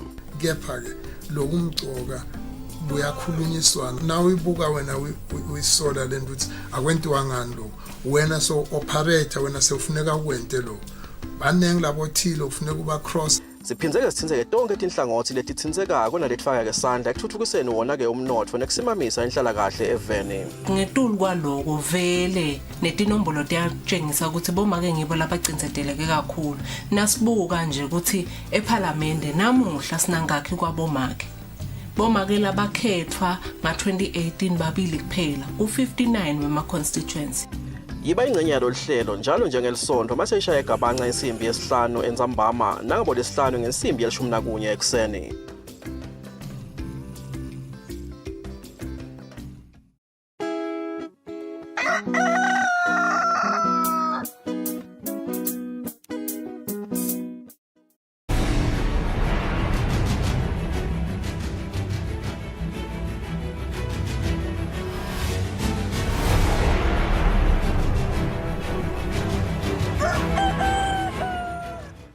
Mbukela sipendise kumekela ehleleni Kusile Breakfast Show lesikhathi isitangwe netindzabeni date futhi esibili itifunzelwa ngulwengelele Makagula. Lijajile enkantolo lenkulu umbutfo mamba selinikete umfundisi isikhumbuzo Cream Shongwe imvumo yokutokela ngaphandle emacaleni akhe labhekene nawo lafaka ekhathi kutama kubulala umkakhe. Shongwe utfole ibheyili letinkulungwane letilikhulu emalangeni 100,000 emalangeni. Umfundisi Sikhumbuzo Cream Shongwe lobhekene nemacala lamabili ekwetama kubulala sowuniketwe ibheyili yemali lenganga 100,000 emalangeni. Shongwe umelwe nguMathokoza Mpamali lovele embi kwelijaji lenkantolo lenkulu Mbutfo Mamba. Shongwe ke ubhekene nemacala lafaka ekhatsi kutama kubulala umkakhe Jabulile Nkonyane ngekumdubula emtimbeni emahlandla lasihlanu ngenhloso yekulimata. Licala lesibili kutsi adubule Thabiso Mlahleni emkhonweni ngesibhamu ngenhloso yekulimata. Lijaji lenkantolo lenkulu Mbutfo Mamba livetile ukuthi Shongwe ubheke ukuthi abhadale imali lenganga 10,000 emalangeni bese ke ukhipha sibambiso semphahla lenganga 90,000 emalangeni. Etindzabeni kubika sondomlangeni enkantolo lenkulu. Umcondzisi wetempilo Dr. Vusi Makagula uthi luhlelo lwe-African Union lekwaba umjovo wokugomela i-COVID-19 i-African Vaccine Acquisition Trust lotawusita ukuthi amave lase-Afrika akhona ukuthenga umjovo wokuvikela lo mkhuhlane melula. Makagula uthi inhlangano yabantwana i-UNICEF nguyona letawusita ukuthenga lemijovo. Lokho kulandzela ukuthi inhlangano yebunye bemave yase-Afrika isikumise lolu hlelo. Inhlangano yebunye bemave yase-Afrika, i-African Union, seyisukumise ngalokusemthethweni uhlelo lwe-African Union's African Vaccine Acquisition Trust Initiative. Umcondzisi wetempilo, Dr. Vusi Magagula, uchaza lolu hlelo ukuthi litawusebenta kanjani. Kuyi-platform ukuthi i-explore ama-economies of scale, ukuthi nasithenga in bulk, bese ke siyathola kuyabuya e-Africa sema-Africans asathenga-ke lapho kutawusitha kusetha imali talokuthenga lo mjovo tehlayehla. Kwathi kune-advantage ukuthi utshengisa siphela ama-Africans nawo asacala ukuthi sebendela awodwana, sisebende sodwa sinema-Africans, si-complemente other facilities lesi avela khona lafaka ekhathi-ke i-COVAX lehlala isikhuluma ngayo ngoba i-COVAX inabo-WHO nalabanye ama-partners abo. Ema-partners ke lesebenza nawo isebenza ne-Africa Export and Import Bank, isebenzisane kanye ke ne-World Bank of course, and then ke isebenzisane ne-Africa CDC among the main partners lokuthi itoba well oiled lokurana kwalo mshini.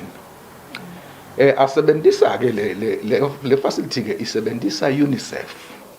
Siyamathi ke UNICEF ukuthi nehlangano yabantwana ine experience learning yekuthenga imijovo, bathenga over 2 billion wemijovo leminye nje yonke lemjovo lokujova ngayo abantwana ngeminyaka. So bayakwadi lokuthi kwento kanjani, bayakwadi negotiate kuhliswe ama price, bayakwadi ukuthola the highest possible quality yabo, bayafaka nema logistics ekhathi bakwadi nekuthenga bayi advantage nje kusema na UNICEF. So babambisene nalo UNICEF ke basebenza nayo UNICEF. Kungena kwakhe nje UNICEF la kule avati ingeniswa nje basically ngiloko. So ke kufeza lo mgomo we-African Union ukuthi sifuna ukuthi ama-Africans lamaningi akhona ukuthi abe nale access to lemjovo over and above labo COVAX nalabo lebakhona lokuthengela. Magagula uthi lolu hlelo litawuqinisekisa ukuthi lokungenani 60% webamvu lapha e-Afrika babese bajovile kuvikela umkhuhlane ye-COVID-19 kude bangatogula kakhulu nangabe bafola lo mkhuhlane. Etinzambeni kubika Sondomlangeni nasamkelisiwe Khoza eMbabane. Sive ngaphansi kwenkundla yaseMaseyisini sibulala emabhodlela kuhulumende ngeluhlelo lokujova litfonsi losibili lemjovo we-AstraZeneca. Indvuna yalenkundla sisho Khumalo ithile sibe besesimehlwana sethukile ukuthi ngemuva kokuthatha litfonsi lokucala lesibili litfonsi lona litofika nini. Indvuna yithi bathokote kakhulu ukuthi sive siyajova. Labathatha litfonsi lokucala lwemjovo yokuvikela umkhuhlane i-COVID-19 waka AstraZeneca ngephansi kwenkundla yaseMaseyisini baphume ngedinombolo kuyawuthatha litfonsi labo lesibili. Indvuna yenkundla yaseMaseyisini sisho Khumalo ithi kuyajabulisa kubona lesive sikukhuthalela kugoma njengoba sibonakele lesive emavikini laphelile uma kuthathwa umjovo waka Johnson & Johnson sibudange kukhathateka ukuthi kansi litfonsi lesibili le-AstraZeneca lifika nini. Siyathokoza kakhulu ukuthi laba lobabonayo nje la bebamjovele le first dose nyawo sibatojova le second dose ngani ngoba bebakhona last week batojovela lo Johnson & Johnson bangabajovi laba bebathathe le AstraZeneca. Engakusho nje angibonga ngani ngoba vele bese bamehlwana laba bebathathe le first dose kwase kufika le Johnson & Johnson bangajovi bona. Hayi sivele sinikele kufeni cha beketelana namhlanje bathokotile laba bakhona. Sikhulumisene nesive saseMaseyisini lebe siphuma khona ekujoveni lesivete emavi enfokoto ngekuthatha litfonsi lesibili lalomjovo. Umjovo weqala wangiphatha kahle kude lapha ngaphazama khona kuthi kumbe kubhlungu kuphi noko ke ngiyaqabanga lokho ukuthi ungiphathe kahle ngilokuthi nami ngiyasebenza ngiyawushukumisa nemtimba. Ngiyabonga impela khulumende kusukumela kwakhe edulu asinike lo mjovo sizokhona ukuvikeleka ngoba mase sewujovile uyethemba ukuthi hayi sekuncane lozakuthola. Ngiyabonga kakhulu ngibonge baka health ngokusita ngalomjovo. Usibonge kakhulu lokusengitholelwe esibili. Ngiyajabula ngokuthi nabo sengijovile nami umjovo owesibili kodwa ngisawubona ukuthi uzongiphatha kanjani ngoba namaphilisi banginikezile uma umzimba uma phela inhloko ngibophuza. Kugoma-ke solo kuyachubeka eveni etinkhundleni nakuletinye nje tindzawo letahlukene. Umbiko webetempilo wangemsombuluko uveta kutsi eMaswati lasagome ngalokuphelele atinkhulungwane letilikhulu-54 nebantfu labangemakhulu lamabili nababili 154,202. Kubika Sifiso Nxumalo ngina Smuva Shongwe sisemasayisini yenkhundleni. Sesingetulu kwamakhulu lamane sive senkhundla yaseligongolweni lesesijove ngemjovo wekugomela umkhuhlane eCovid-19. Kanti lokhu kuvakala ngendvuna yenkhundla eligongolweni siphindile Shongwe ngesikhathi betempilo bafikile bayojova. Ngalesibili kubonakala abantu labalishumi kuphela labavelile enkhundleni yaseligongolweni kutojova ngemjovo ekugomela umkhuhlane weCovid-19. Sikhulumisana nendvuna yenkhundla yaphindile Shongwe uchazile ukuthi sive kule nkhundla siyafuna ukugomela lomkhuhlane namuhla lesive sicabange ukuthi kujova labo lebe batfole litfonsi lekucala lemjovo weAstraZeneca kuphela kanti bekungasiko njalo. Unayithi sesingetulu kwamakhulu lamane sive lesesijovile kule nkhundla. Noma bebafika nga 1-2 but kuyatshengisa lokuthi yinfo labayishiselelekako banayo leshisakalo ukufuna lokujova ngoba babonile ukuthi ihlobo tabo tigulile letinye tendlula emhlabeni. So lo mjovo lona uthi tena uvela vele batange ngalomkhulu umfutho bafuna kutawusitakala. Inyalo nje sitawuhamba siye etikweni letempilo siyawuqela lokuthi baphinze babuye batawusijovela nabasele ngaphandle. Ngoba baningasikhuthatha ukuthi aside njengoba uhulumende avule tandla ukuthi wonke umuntu akete kutawujova. Bantu abete kutawujova ngoba kuyawuphinze kube inkinga ukuthi uhulumende sekawuvetile tinsitata ukuthi abantu abete kutawujova abantu bangete kutawujova sijinge bese sesibiyela emuva abantu sebacela phasi bayagula bayafa kanyalo umjovo unikete wonke umuntu ukuthi akete atotivikela. Ngekusho kwembiko betempilo ngemsombuluko sivele sesugomele lo mkhuhlane sesingu 154,203. Etindzabeni kubika Thembelihle Magutshwa Tfombe Ngithemba Shabangu eligongolweni. Nanome live licala kubona kwehla kwetinombolo tebantfu labatfolakala nemkhuhlane weCovid-19 evikini leliphelile akusho ukuthi sesiphelile siwombe sesithathu salomkhuhlane.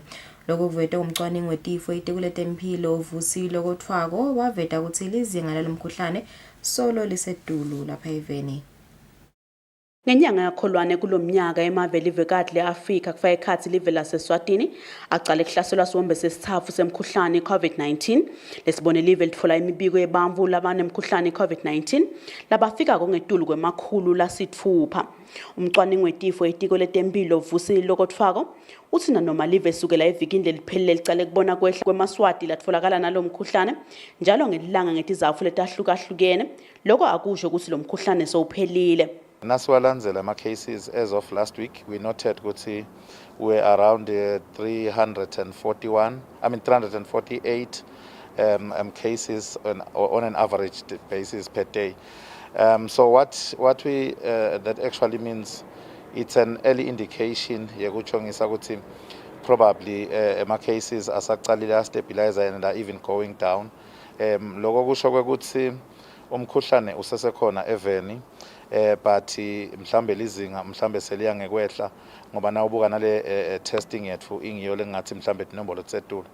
Maybe speaking to positivity like you've asked, though we're noting ukuthi ama cases are actually decreasing, we can see ukuthi positivity yona it's still fluctuating and it's still fluctuating at a high rate whereby we still see more positivity depending on the days as high as about 25 or 28 and nasibuka on a weekly basis when we look at the past week ichengisabo around 40% those who are testing for care and around 9 or 10% among those who are testing for travel.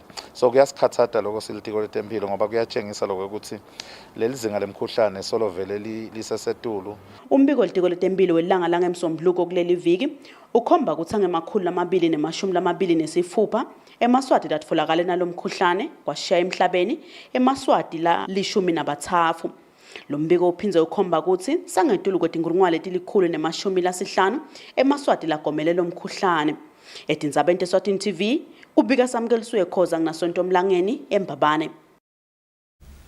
Luhlangothi lokukhicita timphahla lubone kukhula kwama-order lachamuka ngaphandle kwelive kusukela kufika umkhuhlane i-COVID-19 ngalokuphindwe kabili.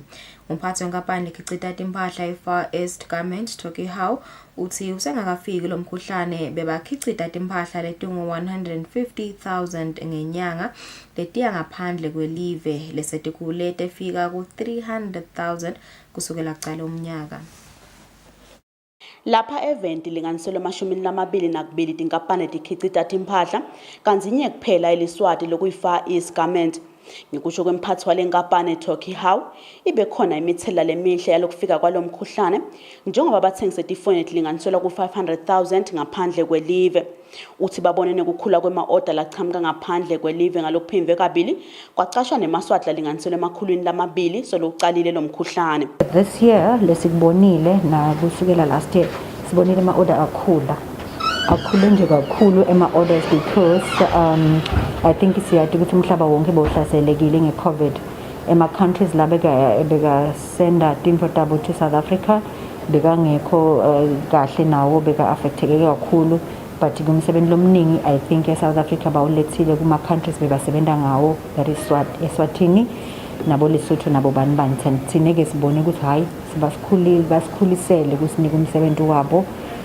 Mina nje last year and the year before besebenza during our busiest time lebeyifana nabo August, July, end of July sibabo August besebenza ngabo 20 lines, but nyalo sithi khanza sebenza nga 26 lines.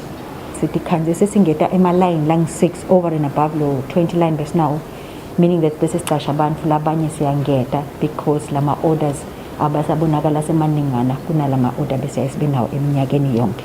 This time muningi kakhulu umsebenzi lesiwendako besithi khanza sikhicita umsebenzi ongabo 150 to 160,000 a month, but nyalo ema-orders ethu cishe asihlelele kubo 200 to 300 and something thousand per month. Lolu hlangothi licashe eMaswati lasukela eminyakeni leli-18 kuya eminyakeni lengama-55 latinkulungwane letingamashumi-22 22,000 kanti lufaka lokungemashumi-37 ekhulwini 37% emnothweni welive. Etindzabeni Eswatini TV kubika Samkeliswe Khoza nginavuma inkosi Nzinisa kumathapha. Kusukela mhla tisithupha ngenyanga yenyoni balimi nebathengi batawumiswa kuthenga ematamatisi ngaphandle kwelive. Lochumanisa sibe nenkampani yahulumende lethenga iphindze ithengise tibhidvo eNamport uMelusi Dlamini uthi balimi lapha eveni bakhicite amatamatisi ngelizinga lelisetulu. Emhlanganweni wokubuka imasu ekukhulisa umkhicido wekudla lapha eveni lobanjwe live ngekusebenzisana namhlabuhlangene evikini leliphelile kuvelile ukuthi balimi solabakhona kwenetisa eMaswati ngekudla liveselo liyachubeka nekuthenga kudla lokunyenti ngaphandle kwelive. Inkampani yahulumende lethenga iphindze ithengise tibhidvo eNamport ithi ibone ukukhula kwemkhicido wematamatisi ngelizinga lelisetulu lapha eveni emavikini lendlulile. Lochumanisa lenkampani nesive Melusi Dlamini uthi kusukela mhla tisithupha enyangeni yenyoni eMaswati akakumise kuthenga ematamatisi ngaphandle kwelive. Sitena sibuka lizinga lemkhicido letithelo netibhidvo sakhanza kwekuthi balimi bakithi basebentile kakhulu ekukhiciteni itamatisi. Linani la tamatisi leselikhona eveni nalelibhekekile ukuthi lingene timakethe lenyukile.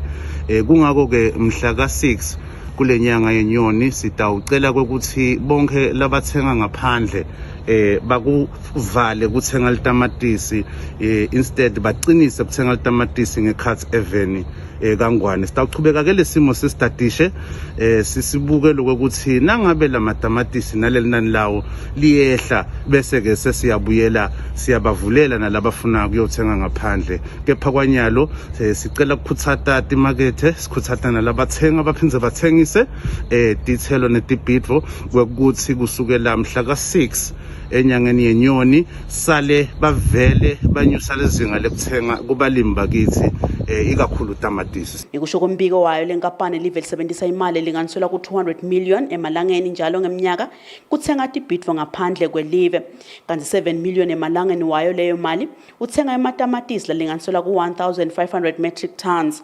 Etindzabeni Eswatini TV kubika Samkeliswe Khoza ngisembabane. Mapalane welibandla lelibhalisa luhlolo Exams Council of Eswatini Dr. Edmund Mazibuko uthi batali labanengi sebalubhadele luhlolo lwangephandle labantu ababo sengakashayi isikhathi besibekiwe i-deadline. Dr. Mazibuko uthi tikhulile tinombolo tabafundi labatawubhala luhlolo lwangephandle. Mapalane lubandla lelibhalisa luhlolo kuleli Dr. Edmund Mazibuko uthi batali labanengi sebabhadele futhi babhadele kahle timali lelihlolo lwangephandle singakafiki isikhathi lebesibekiwe lebekuyi deadline nanoma ke kuvulwa nekuvalwa kwetikolo kubatheke madileke labanengi. Mazibuko uthi tikhulile ke netinombolo tabafundi labatawuhlalela lihlolo lwangephandle nakucatsaniswa nenyakenye. Namhlanje seyi deadline yayo registration ya 2021 i-response ekubhadaleni ama-exam fees ibinhle kakhulu tikolo tibhadele nema-parents abhadalele i-examination. Tinombolo siyatibona nyalo nga-2021 tebantwana lababhalisele luhlolo ukuthi tenyukile kuwo onke ama-levels. Nga-2020 nje lapha yaka EGCSE le-sitting form 5 bebangu-19,934 bantwana lababhala luhlolo lokufaka nebantwana labangema-private candidates nema-school candidates. Nyalo ngeminyaka wa-2021 sibona tinombolo tikhulile leti tinombolo nje tebantwana labangema-school candidates tikhule kakhulu netinombolo talabo labangema-private candidates tikhulu leso sibuka atfola bangu-27,800 bantwana sebabonke labatawubhala i-examination yaka EGCSE. Uma sita kulaba baka-JC sitfola ukuthi nga-2020 kwa-register abantwana labangu-19,447 laba babhale kulo mnyaka lophelile. Kepha nyalo nga-2021 labo lababhalisele ukuthi batawubhala i-examination ya 2021 yaka-JC bangu-25,878. Ngalapha e-primary ka-EPC kulo mnyaka lophelile kubhale abantwana labangu-27,717 kanti nyalo nga-2021 kutawubhala abantwana labangu-33,365. Dr. Mazibuko uthi lusuku lokugcina lokubhadala bekungumhla ka-31 kule nyanga lesetulu kanti-ke labo labambalwa labasele uyabacela ukuthi bachubeke babhadale. Etindzabeni ngingiyane Msibi ngisembabane. Tindzawo tekusita bobabe ukuthi bathole lusito lwetemphilo ngaphandle kokubamba lilayini tivakashelwa lokungenani bobabe labange-20 ngelilanga. Ekusho kwaSimi Dlamini umcondzisi wetinhlelo akwakha indvodza loluhlelo luchubeka kahle kuleminye yale mitfolamphilo. Lolu hlelo luchutshwa inhlangano yakwakha indvodza ngokubambisana nenhlangano yemamelika iPEPFAR.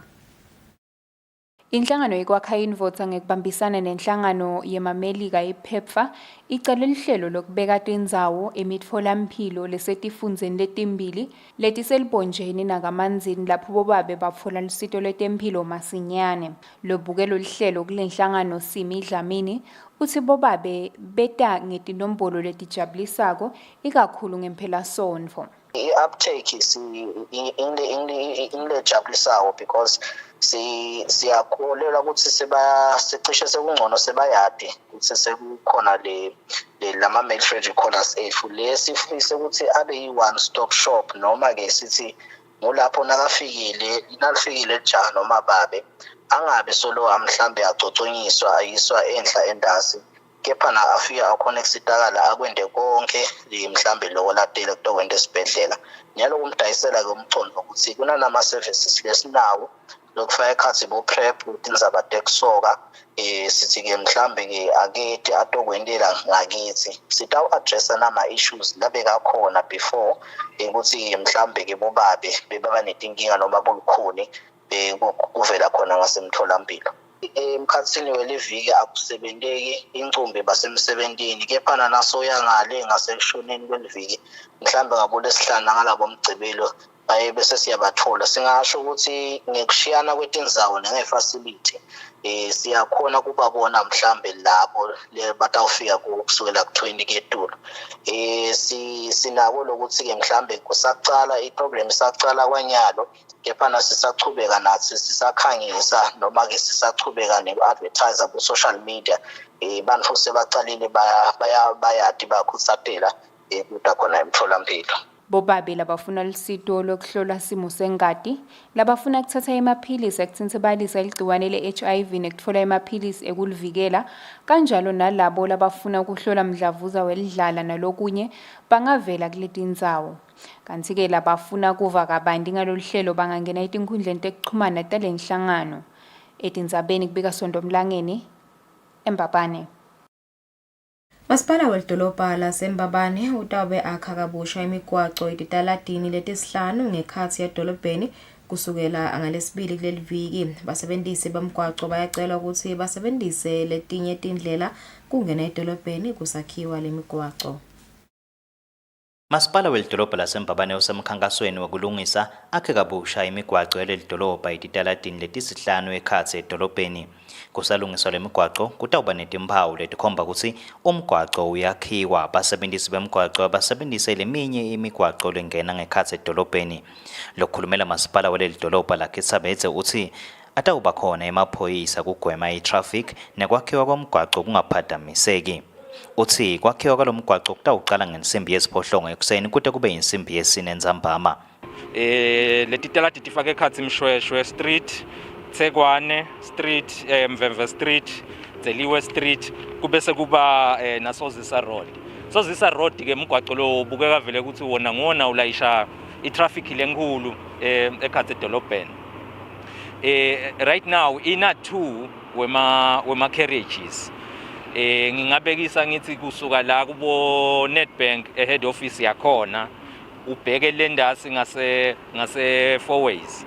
Le lane leyo lesuka eTotal Gardens ushone eFourways vele sidabe siyivalile sukela kusasa giyani. Yataba khona ema signs nawo emaphoyisa sesikhulumile nawo ukuthi asibambise kumanager yona itraffic.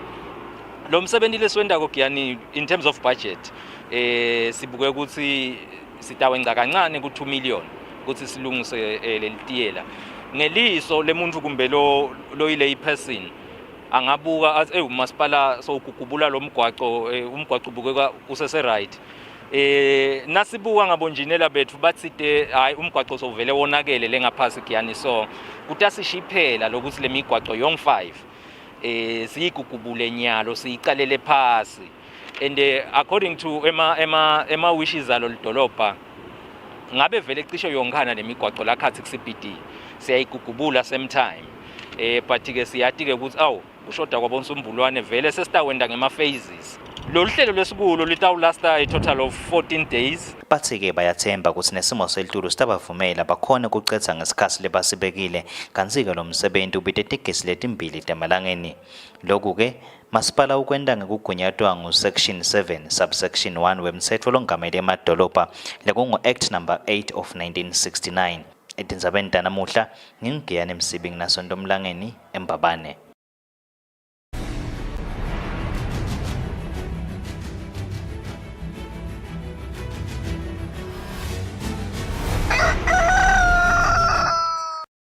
Kutemidlalo umshovu wemabhayisikili lapha eveni imuzi Shabangu uthina nome kude imidlalo emabhayisikili imuzi Shabangu nyaka lengu-23 uthi kwanyalo noma imichuthelwano kulomdlalo isengakabi khona kulamalanga ngesizathu futhi emkhuhlane iCovid-19 uyachubeka nekuzama ukuthi atilolonge ayedwa. Shabangu waqala ukumelela live emidlalweni yesifundza ngeminyaka wa-2016 wachubeka ngeminyaka wa-2017 eveni lase-Egypt lapho khona wangenela imidlalo yema-All Africa Games waphindze wangenela imidlalo yema-Commonwealth ngeminyaka wa-2011 eveni lase-Australia. Kwanyalo Shabangu uthi sewubuke ukuthi aphindze athole lithuba lekuthi amelele live emidlalweni yama-Commonwealth edolobheni le-Birmingham eveni laseNgilandi eminyakeni lotako. Yes, sengiqalile nje in terms of training and stuff, trainela for lama-games la, because those games they need to train ngesikhathi before uye kiwo, at least more 6 months before the actual date of lama games. So I think nyalo enough time ukuthi ngatilungiselela up until sike ma-Commonwealth Games. Mentally ngathi vele kulethe imvethendekalako kulukhuni sometimes uva ngathi nje kuba lahleka le hope and stuff, but nje as an athlete vele kanjalo, you have to work on your mind. Ngekusho kwenhlangano yemidlalo emabhayisikili lapha eveni kude kuthi Shabangu wangenele lemidlalo kufanele kucala adlale kahle emidlalweni yema-National Championships yakuleli lokuyinfo layendile eminyakeni lophelile. Emidlalweni yema-Stegi Race aphindze adlale kahle emidlalweni yesifundza kanti leyo itawubanjwa ngenyanga yeNgongoni eveni laseLesotho eminyakeni losetulu. Nangabe atawudlala kahle kule midlalo utawuba nalo lithuba lekuthi alibhekise edolobheni lase-Birmingham kungenela imidlalo ye-Commonwealth eminyakeni lotako. Etindzabeni kubiyelungelele Magagula kanti umbiko kuhlanganiswe nguFabrice Mosonera eMbabane.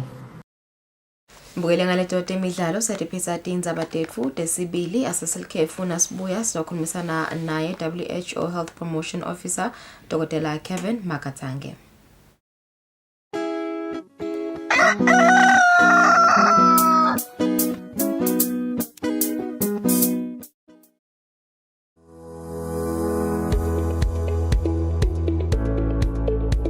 Why should we pay our TV license?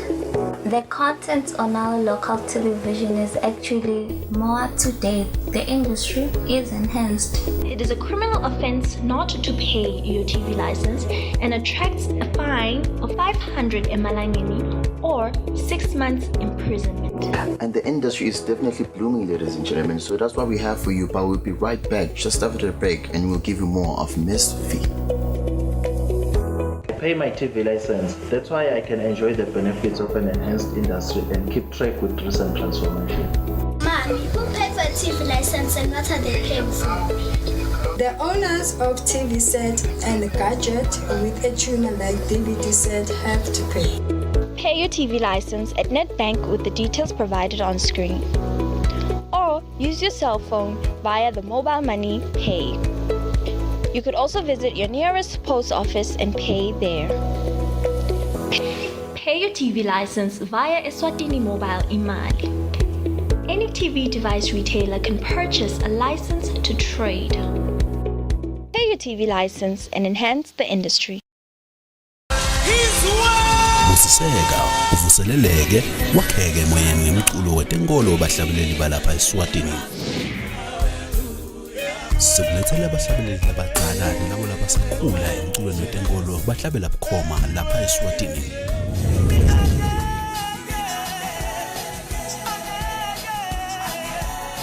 Siphinde sixoxisane kabanti ngalaba kwentako emsebentini wabo wekuhlabelela igospel konke kungidinisa simakathe. Ungaphuthelwa ngomculo wegospel khona lapha eSwatini TV.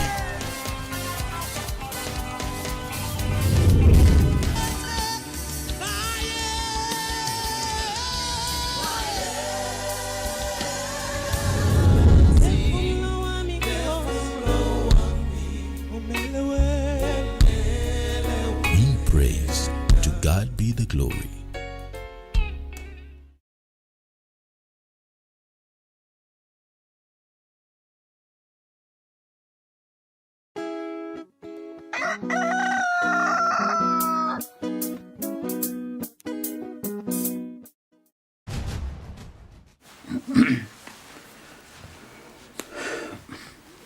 Bongoze sekuba nalohlelo lomhla ekseni ngo-26 minutes before 8 sina Dr. Kevin Makatsange uqhamuka lapha enhlanganweni yetempilo kamhlaba likajala seSwatini sinanje kuthola ukuthi ngabe velele simo salomkhohlane iCovid-19 sinjani eAfrika nakulesifundza saka SADC. Dr. Kevin is a public health specialist. He's been working for WHO Eswatini for the past 9 years, if I'm not mistaken. Doctor, good morning and welcome to the show. Yes, thank you very much, Mr. Gule, and good morning. And I'm very glad to be here today. And, am I correct? You've been working for WHO? Yes, I joined WHO in 2012. All right. So yes, it's coming up to 9 years now. Okay. And actually, public health is my passion. I enjoy it. Okay. As I work towards actually contributing towards making people safe. That's dealing with emergencies and making people healthier. Yeah. And also expanding universal health coverage. Except for your wife and your few friends that you have in this country, I am the only one who know that your love for medicine started when you were 9 years old after bitten by a snake. Talk to us about that experience. Yes, that's really correct. Yeah. So actually medicine is my passion. Actually, I wanted to do medicine right from when I was very young, yes, at the age of 9 years. And I'm working towards that. And I hope that at the end of it all, I will be a fulfilled person. Doctor, talk to us about the current COVID-19 situation in Africa. Okay, thank you very much. So yes, we are still in this. This pandemic is still it's far from being over. Okay. Because now when you look globally, we are now talking of about 215 million confirmed cases. And we started with one case, some cases in Wuhan in 2019, and now we are actually talking of 215 million cases. Okay. And on top of that, we are talking about more than 4 million deaths globally. And then when we come to Africa, we are talking of more than 5 million confirmed cases now in all the different countries. And we have had 3 waves now. So the first wave, second wave, and now we are in the third wave. But it's actually showing a bit of light at the end of the tunnel. The cases are actually going down. So we can say the third wave in Africa, it has stabilized. When you look at the number of cases for the last month and the previous month, there is actually a significant decline. And also, even when we come down to SADC, Southern Africa, all the countries are actually seeing the cases going down. Though we are still recording a bit higher numbers, daily number of cases, but actually they are on the decline. When you look at all the countries, South Africa, Botswana, Zambia, Zimbabwe, and even Eswatini as well. So yes, the third wave, we might be getting out of the third wave, but now what we have noted with COVID is it's coming in waves. Exactly. That's what I want to drive us to, Doctor, because South African scientists were saying they are projecting that between November and December, the country might be battling against the fourth wave. Talk to us about that one. Yes, those are actually some of the there are those people who do what is called modeling, when they look at the factors, looking at how the virus is behaving and how the pandemic is actually behaving. So yes, the anticipation that we might be experiencing a fourth wave, maybe around November, thereabouts. Because these waves, there are a number of factors that actually drive them. And some of them, because this virus, it doesn't carry itself around. It's us who actually carry the virus around. And you see around that time, there will be a lot of movement, a lot of activity that will be happening.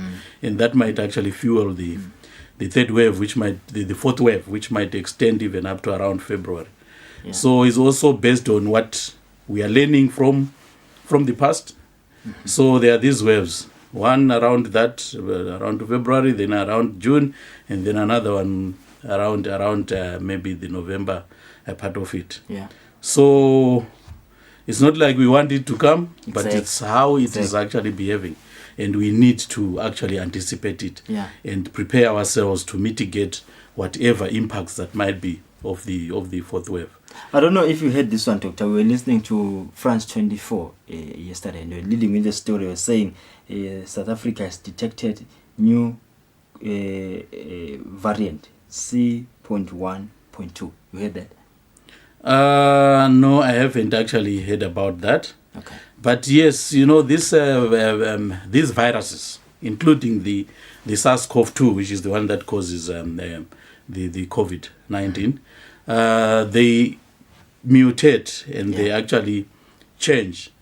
And that's actually for their survival, so that they actually survive. So we have variants coming up. At the moment, we have the 4 variants, what are called variants of concern. Okay. So if you are talking about another one that is being detected, that might actually become another variant of concern, and then it will get a name, and then it might be actually the one that might drive the fourth wave. The fourth wave. Yeah. So because the third wave was really driven by the Delta variant, and I think we have seen how the Delta variant behaved. Yeah. It's not very good. It's actually sort of the worst among the other variants that have been there in the past. I was listening to South African President Cyril Ramaphosa during the G7 summit. He was still urging the West, the countries of bigger economies, to contribute more vaccines to Africa. President Macron promised to donate 10 million doses. How is the vaccination program in Africa? The vaccination program is actually picking momentum. Okay. Because actually when we look at all the other continents, Africa is trailing far behind. Because when you look at the coverage at the moment, when we talk of the fully vaccinated, we are talking of, I think, around 2.4% of the whole population of Africa, which is very, very, very low. Because when you look at the other continents, like North America and Europe, they are talking of actually above 50% of the whole population actually fully vaccinated. But the challenge was actually the supplies. Yeah. Because the richer countries were sort of keeping the vaccines for themselves to cover their populations. But now that they've covered, and also with the intervention from WHO, there is this dose sharing where the richer countries are now actually putting their doses through the COVAX facility for actually African countries to access. So we have seen actually supplies, a number of doses coming in. So far, the African continent has received, I think, around 130 million doses so far, and they're actually being distributed to countries, and then countries are actually vaccinating. So it's actually picking up pace. And I think, as you can see in Eswatini, our coverage is actually increasing on a daily basis.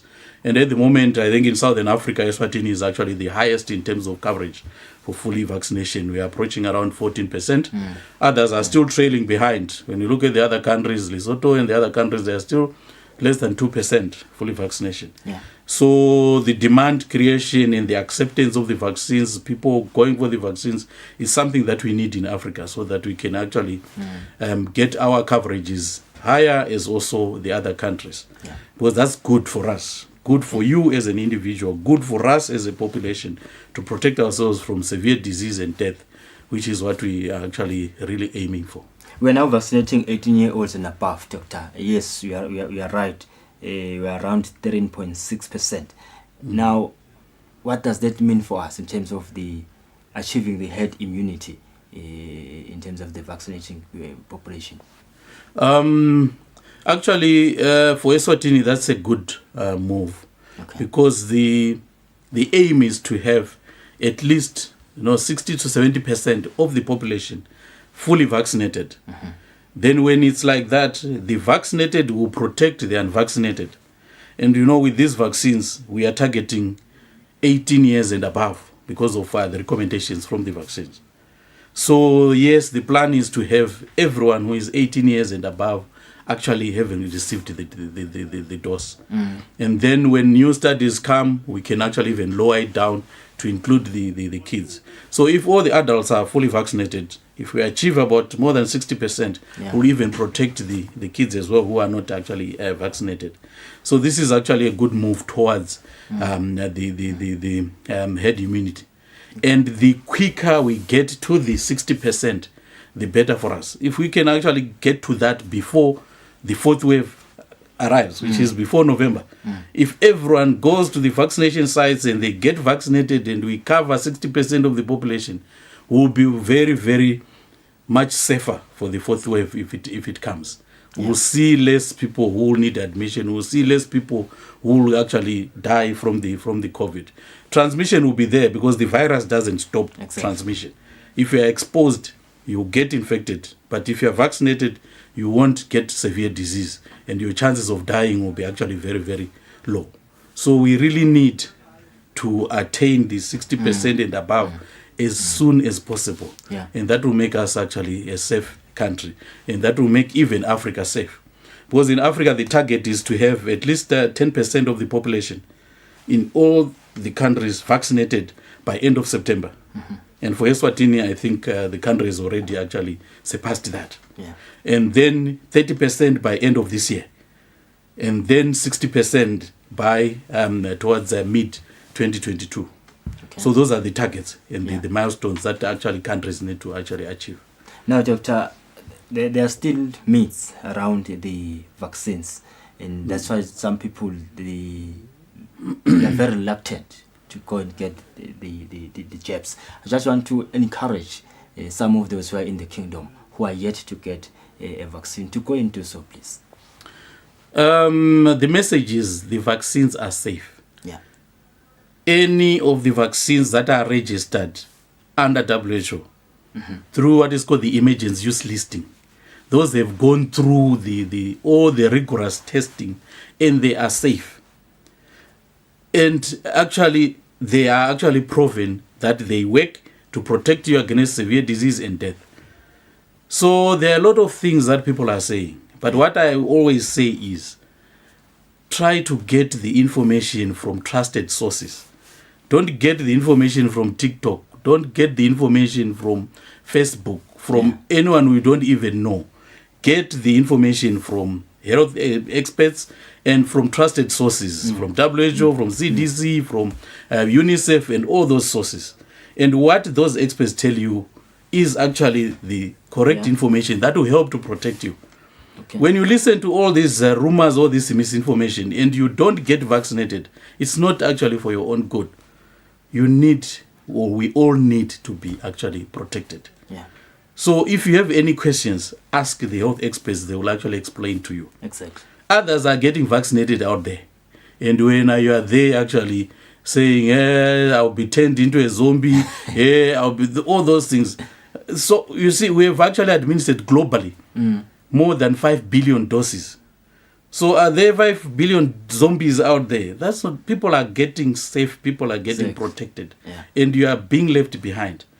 Get vaccinated. That's the message. Nembala bongo singu Dr. Kevin Makatsange yena ke ukutala lapha eveni laseZimbabwe village leksiwa iChikombe in the Manicaland province lesempumalanga lelive leZimbabwe. Ngomnyaka wa 2014 he was part of a team that was assisting West Africa to deal with the Ebola outbreak. He was based in Sierra Leone, an experience he will never forget. Why? Yes, that was a war zone. Fighting an unseen enemy, an invisible enemy. You know, the Ebola virus. And the Ebola virus is not a joke. Is it worse than COVID? Yes, it's far, far worse than COVID. Because yes, it's transmissible, but not as transmissible as COVID. But in terms of killing, because if 100 people actually get infected, more than 60 of those will actually die. Because it's bad news. So when you are in a situation like that, you have to be really safe, and you have to you'll be forced to actually adhere to the public health measures. So even the same with COVID. Let's adhere to the public health measures. That's how you remain safe in the war field. So it taught me a lesson to be disciplined in life and to actually stick to the principles if you want to be safe. We thank God you came out alive from that war zone, Dr. Kevin.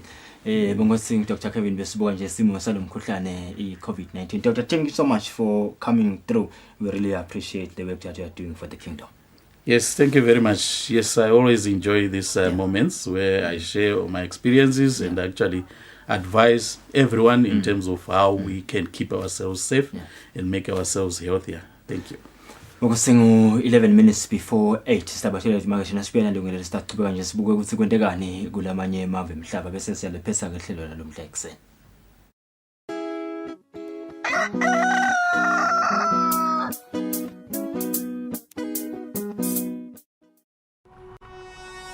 When you choose your adventures, you do so with an open heart and a desire for the unexpected. You embark on journeys to discover new worlds full of wonder. You choose a path to awaken your senses, a world to make you look up and realize just how inspiring this life can be. Arrive and awaken your heart. Explore life in ways only thought possible in your dreams. Discover just how far you'll go to expand your understanding of life's greatest mysteries. There's just one place on this planet with so much to offer. Now is the time for you to have the royal experience in the kingdom.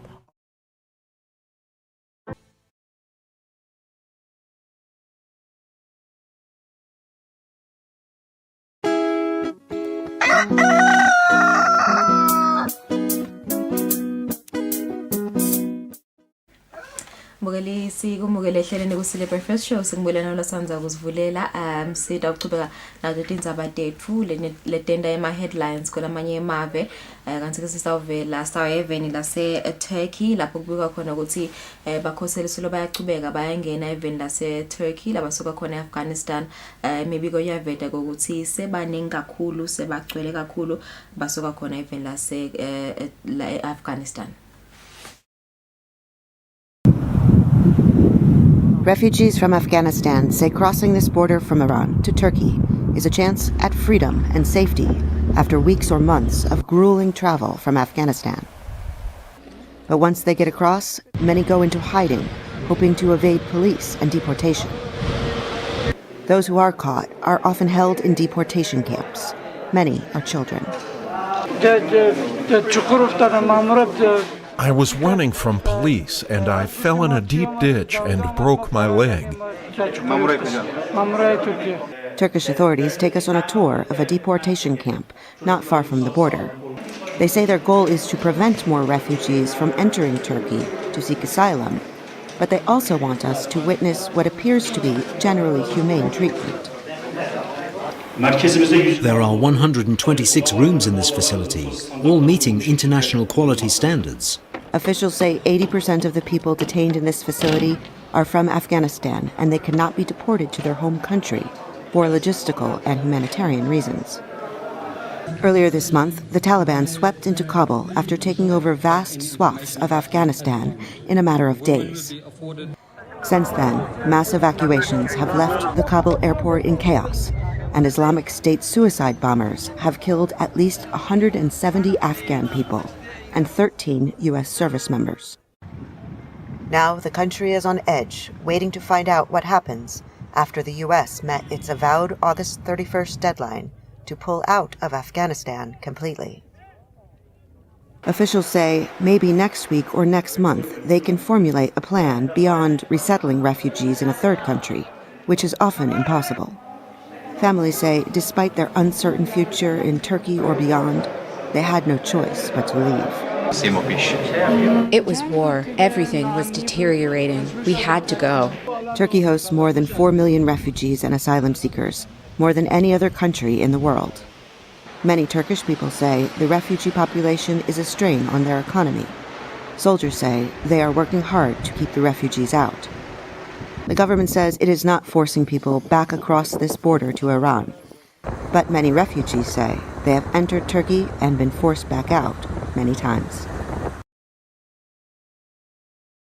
Tubana tibongosile toleteka kulamanye amave emhlaba lapha even eLebanon siwa kumnotho uhlabe ngeliphondwa phansi kude bo petrol kude bo diesel simo ke sesimadima kakhulu kanti ke iqembu lephekela likhuni leHezbollah lithi ke litawulanza petrol level leIran lekuthiwa ke taba senele sitawunda isimo siqhubeke sibe sibe eveni leLebanon. In recent weeks, a fuel shortage has gripped Lebanon, creating chaos on the roads and adding to a feeling of powerlessness. Well, we can't do anything at the moment. Just wait. Something is wrong with this country. Those in power are laughing at us. Fuel oil for the generators that now supply most of Lebanon's electricity has also been in short supply, plunging the country into darkness. Hassan Nasrallah, the Secretary General of Hezbollah, recently announced that the party would be importing shipments of oil from Iran to try and ease the shortage. After the first vessel arrives, another vessel will follow suit, followed by another, and then several more. This is not about one ship only.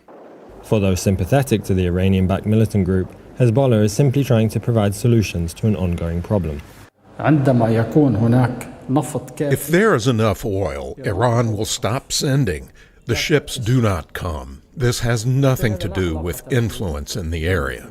Although designated as a terrorist organization by much of the West, Hezbollah is a major political and social force in Lebanon. In Lebanon's worsening crisis, analysts say the party stands to gain if people see it as resolving problems that the state is not fixing. They're saying that we are an alternative to the state. The state has failed in resolving the fuel crisis, and we can bring fuel from Iran and distribute it across the country. Hezbollah blames Lebanon's crisis on US sanctions. Critics warn that by violating sanctions on Iran, Hezbollah risks bringing further punishment down on Lebanon, or even military action against the ships themselves. But analysts say that if this were to happen, it would not necessarily be a blow to Hezbollah and the image it wants to create. If they're stopped and if there's any hurdle or obstacles along the way, they would just point fingers and say, this is the United States, not only causing this shipment from not being distributed, but being responsible for all of Lebanon's pains in the past 2 years. So it's really a win-win scenario for the organization. For Hezbollah, the fuel crisis presents an opportunity to reaffirm a narrative of resistance against outside forces. While fuel shortages may be alleviated in the short term, some see Hezbollah's and Iran's intercession as a gamble in which Lebanese future relations with the West could be at stake. Right, Mugale, it's the minutes before 8 o'clock. Sibonga kunje kuba nathi namhla ehlelweni dine ngedime sikhulumise tindzaba te fraud njengoba besikhulumisana naye lapha head of department ya fraud emaphoyiseni Nicholas Jele asichazela nje imibiko bamflese imibiko la ibikiwe yekukhwabanisa ifraud uvedile ukuthi 150 cases were reported since January this year to date. Kanti 40% walawo ma cases imibiko ye cyber crime. Vodele ukuthi icala lobulo bendeka kakhulu kadinge kuphethuka komkhuhlane COVID-19 bamfuba dikhanze sebanesikhathi lesiningi etingcingweni tabo bathola emachinga ekukhwabanisa timali tebantu. Sizebonga sizathe kanza ba emkhuhlane COVID-19 na Dr. Kevin Makatsange lothamake lapha ka WHO evele Eswatini. Sibona nje usisimo sesinjani eAfrica kuyavedakela ukuthi Africa has recorded over 5 million COVID-19 positive cases. Aqhubeka ke nabantu baseAfrica bashiya emhlabeni sabe vaccination yaqhubeka eAfrica ngoba lokungenani iAfrica say vaccinated less than 2%. Mavela njengile wona vaccinated le kubo 60%. Livele Eswatini nalo selishayile ke le target ya seAfrica lokungenani by the end of September abemava seAfrica are vaccinated 10% of the population njengoba thina Eswatini sesiku 13.6. Hamba ke nawe uyogoma nabe usaka goma nami nje ngisengaka Sawugomile wena ngidagoma ngalesitani ansi base asegomile ufuna uhlale lamalanga uhlale nje lapha ungathandaza indlela manje usu njalo ngisho usi but no physical activity ngathi ngitshela lo munye last week awajike emnyango yeah asinatha nemandi nje sanze mandi water ayila lamanye mandi just this weekend ngithe nathe mandi nje pure water no vele nathe mandi mina okay all right we're going to start one kusasa bright and early 6 o'clock. Thank you so much for joining us today. Good morning.